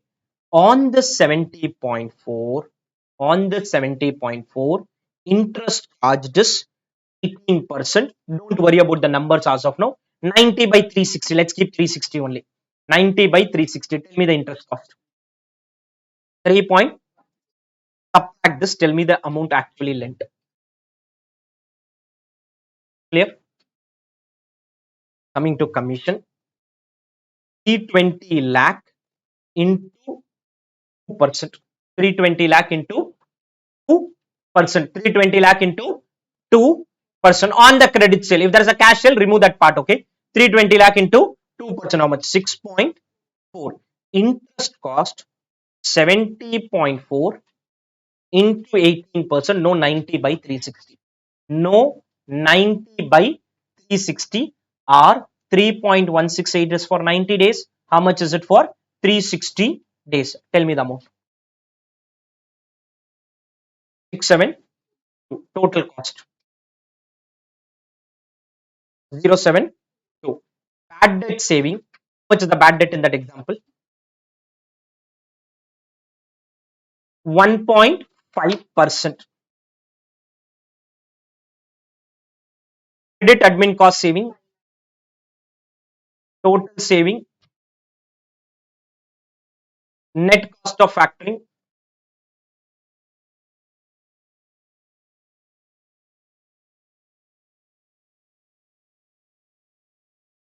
Nine point.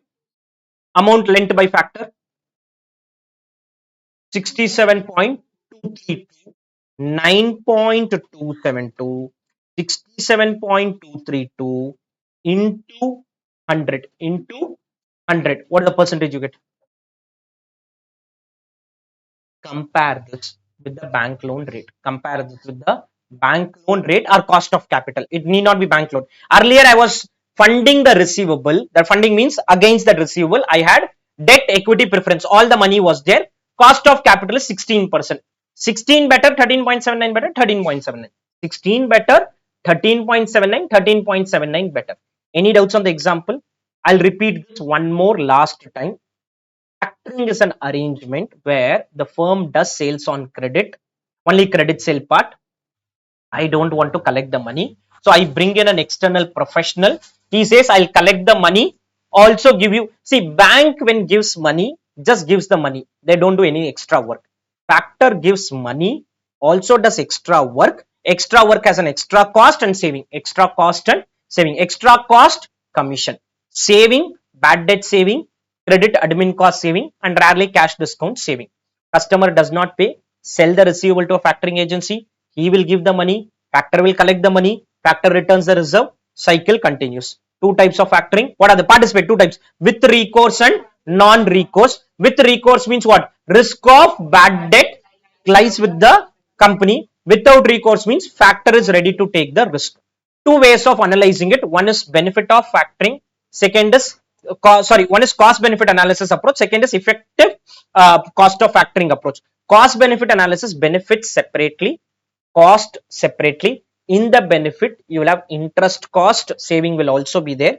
And when you do effective cost of factoring, interest cost saving is not brought in. Interest cost saving is not brought in. Why? Because in the end, I will compare the effective rate with the borrowing rate. If effective rate is higher, continue in-house. Effective rate is lower, shift to factoring. Cost benefit analysis, net benefit positive, shift to factoring. Net benefit negative, continue in-house. Any doubts on the story here? Able to understand this? Got clarity? Can we proceed? Any doubts on the example also? Can we proceed? Done. Only thing is the amount length can be different in different situation, because I don't know at what stage should I deduct reserve, at what stage commission is okay, reserve is doubtful, interest is also doubtful whether to deduct or not. Yep, understood. Good morning, friends. Good morning, friends.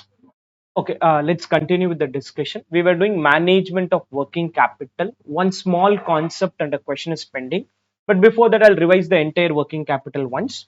We started with understanding what is working capital. I would want you to participate. That is the money required for your day-to-day operations. The formula is current assets minus current liability. In order to estimate how much working capital is needed, we have two approaches. One is a simple approach called as operating cycle method, and second is something called as line by line estimation method. Operating cycle is basically the time taken to convert the cash back into cash. Cash moves to raw material, moves to WIP, moves to FG, moves to debtors, and comes back as cash. So the cycle is called raw material days plus WIP days plus FG days plus debtor days minus creditor days. Once the cycle is calculated, your working capital requirement is equal to annual operating cost into the operating cycle in days divided by 360 or 365. With the cycle, we can also calculate number of operating cycles, which is 365 divided by operating cycle in days. And the annual operating cost is nothing but cost of sales computed in two ways. One is called total approach, second is called cash cost approach. In the total approach, we include even depreciation. In cash cost, we will not include non-cash item like depreciation and other things. Then for calculating these days, raw material days, numerator average raw material, WIP average WIP, FG average FG, debtor average debtor, creditor average. For raw material, the denominator is raw material consumed. WIP is based on COP, FG is based on COGS, debtors is based on credit sales, creditors is based on credit purchases. Then we go ahead and do something called as your line by line estimation method, where we estimate every item of debtor, so every item of current assets and current liability. In order to do this estimation, we'll have to find out a relevant item for everything. What is relevant item is for raw material, again RM consumed into the period by 365 or 12. For FG, it is COGS. For WIP, it is COP. For debtors, it is credit sales. For creditors, it is credit purchases. And again, two things can happen. Either there can be a total approach or a cash cost approach. And here we'll have two types of question: existing company and the new company. Then we saw the cost sheet format. How do I get the relevant basis? Is by preparing a cost sheet. If it's an existing company, no opening RM, closing RM story. RM purchased is otherwise called as RM consumed. Then you have direct wages other than depreciation, overheads other than depreciation. Then you get your depreciation, which will come in total approach but not come in cash cost approach. Total was called GWC, NWC, COP, COGS. Other overheads will come COS, profit and sales. In the cash cost approach, we don't write profit. We also don't write the non-cash items like depreciation and other things. This is on the cost sheet estimation.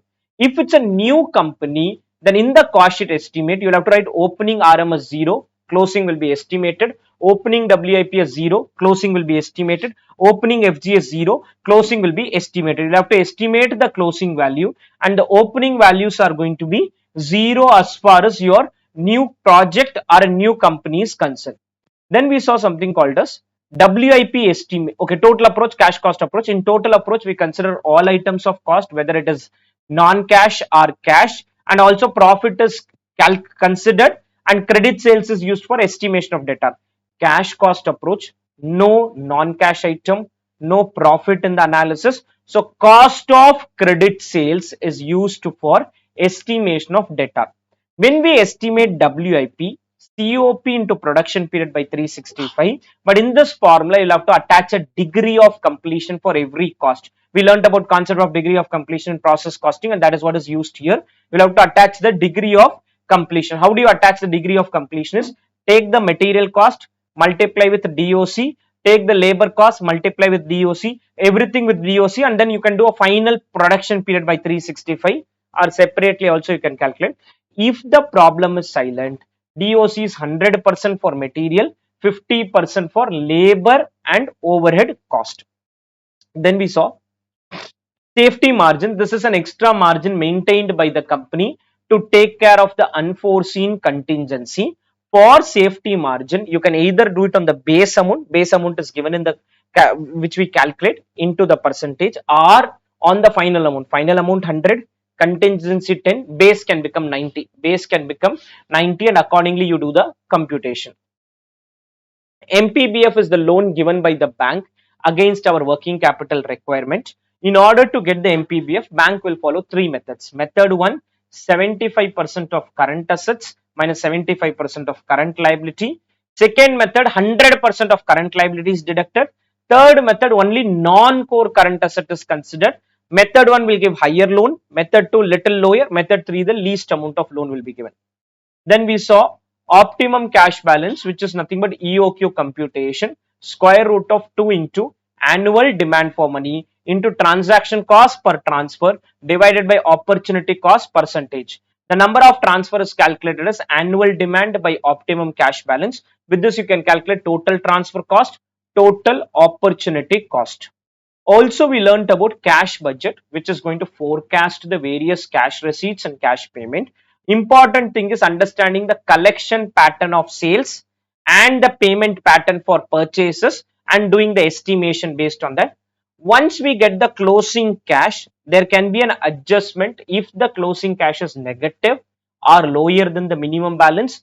Then break the fixed deposit or take a loan. And if you have lot of money, repay the loans or create new fixed deposit. Repay the loan or create new fixed deposit. Liquidity versus profitability is a concept which says that an organization can either focus on liquidity. Liquidity is ability to convert the money into cash, or profitability, making more returns, more ROE, more net profit margin. Aggressive policy, less liquidity, less current ratio, high profitability. Conservative policy, low profitability but strong liquidity.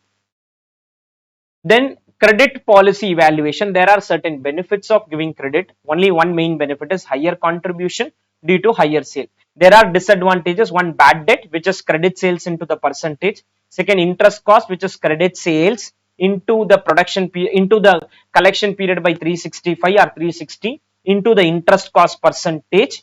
Then cash discount, which is overall sales into the proportion of people opting for the discount into the percentage of discount. And there can be a credit admin cost. This is the format we follow: sales less variable cost less fixed cost, gross benefit, bad debt, cash discount, credit admin, interest. PBT can come sometimes, less interest, PAT. And if interest cost is after tax, after PAT subtracted. Debtors, how do you estimate? One is sales approach, sales into credit period by 12. Second is full cost of sales approach, which is variable cost plus fixed cost into credit period by 12. And third is variable cost of sales approach, which is VC of sales into CP by 12 into CP by 12. These are the three approaches for estimation of debtor. Three approaches for estimation of debtors. Collection policy. There are, one thing is credit policy, second is collection policy. Collection is how much effort do I take on collecting money. More effort, higher credit admin cost but lower bad debt and lower interest. Less efforts, lower credit admin cost but higher interest and higher bad debt. I'll have to balance it out and see which gives me lower cost. The next we learned cash discount. This is an extra discount given to the customer for making prompt payment. Cash discount terms can be something like 1/5 net 30, which is 1% discount if the payment is done in 5 days. Otherwise, make the payment in 30 days. For calculating the annualized cost, we have a formula called cash discount percentage divided by 1 minus cash discount percentage into 360 or 365 divided by normal credit period minus cash discount credit period.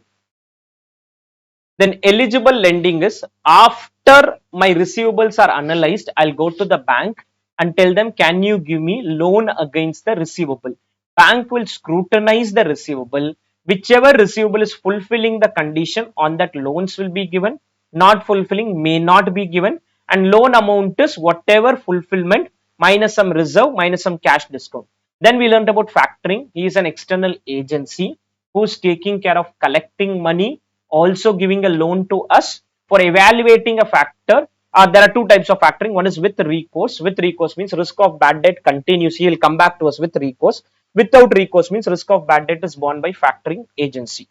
The cost benefit analysis of a factoring arrangement is done in this way. Benefits of factoring, and there are cost of factoring. Benefits can be saving in bad debt, saving in admin cost, and saving in interest cost, and the cost of factoring will be commission and interest cost.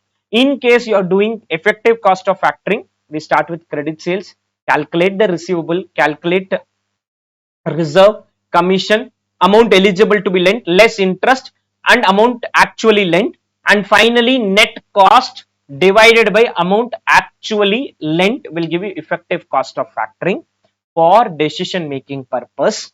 If you are following effective cost of factoring approach, if the cost is lower than the bank loan, please go ahead with factoring. If the cost is higher than the bank loan, then continue with the bank loan. And if you do cost benefit analysis, positive, shift to factoring, negative, continue in-house. This is what we learned.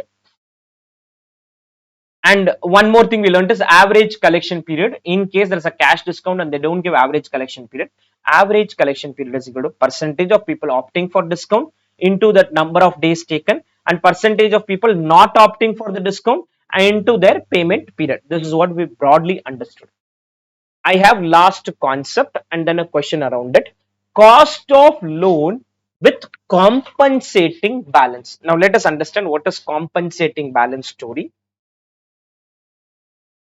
Okay, let us assume I take a loan from a bank, 1 lakh at 14%. 1 lakh at 14%. Now, when I take a loan from a bank for 1 lakh rupee, do I need to pay interest on entire 1 lakh? Participate. Should we pay interest on entire 1 lakh? Yes, logically, you will have to pay interest on entire 1 lakh. You have taken a loan from the bank. So, I pay interest 1 year, let's assume loan. Interest is 1 lakh into 14%, 14,000. Okay, I was okay with this. I was paying a interest of 14,000. Now, after I took a loan, bank gave me a surprise saying that loan is taken, but you can't withdraw the entire money. You can't withdraw the entire money. Put 10,000, 10%, okay. Put 10,000 as current account balance in the bank. You have to keep that 10,000 in current account. You cannot touch it. You cannot touch that money. Bank is putting a condition. This keeps happening in the practical world in certain industries. Bank gives a loan of 1 CR, but doesn't allow me to withdraw the entire 1 CR because they want some safety mechanism and all. So they say keep some money in the bank. Now what happens because of this is, if I need 1 lakh, I'll be forced to take a loan of 1,25,000. I'll be forced to take a loan of 1,25,000 and unfortunately pay higher interest. So here my effective interest rate is not 14%. I'm paying 14,000 but withdrawing only 90,000. I'm effectively paying 14,000 on what? 90,000 loan. So the loan is 1 lakh, but effectively what comes to me? What comes to me is only 90,000. Can you tell me 14,000 by 90,000 is how much? Into 100. 15.56%. 15.56%. This is one way banks increase their income. Logic is very simple. I took a loan from bank, 1 lakh rupee, 14% rate of interest. I told I want to withdraw the money. Bank said, no, you cannot withdraw. Another thing that can happen is 10,000 as FD instead of current account FD.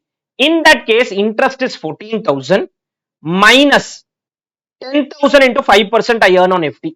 I earn 10,000 into 5%, 5% only. Loan I have to pay 14%. FD I earn only 5%. So effectively I will pay now 13,500 and now the rate will be 13,500 on. This will still be more than 14%.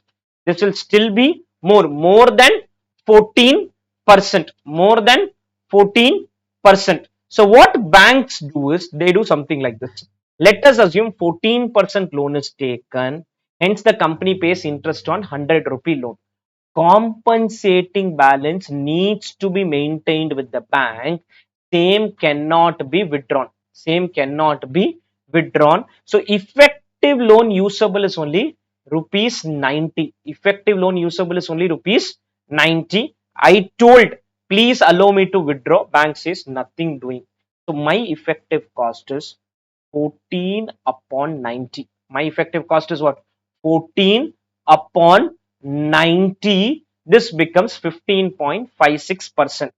Similarly, you can, this compensating balance which you are keeping may give you slight amount of income.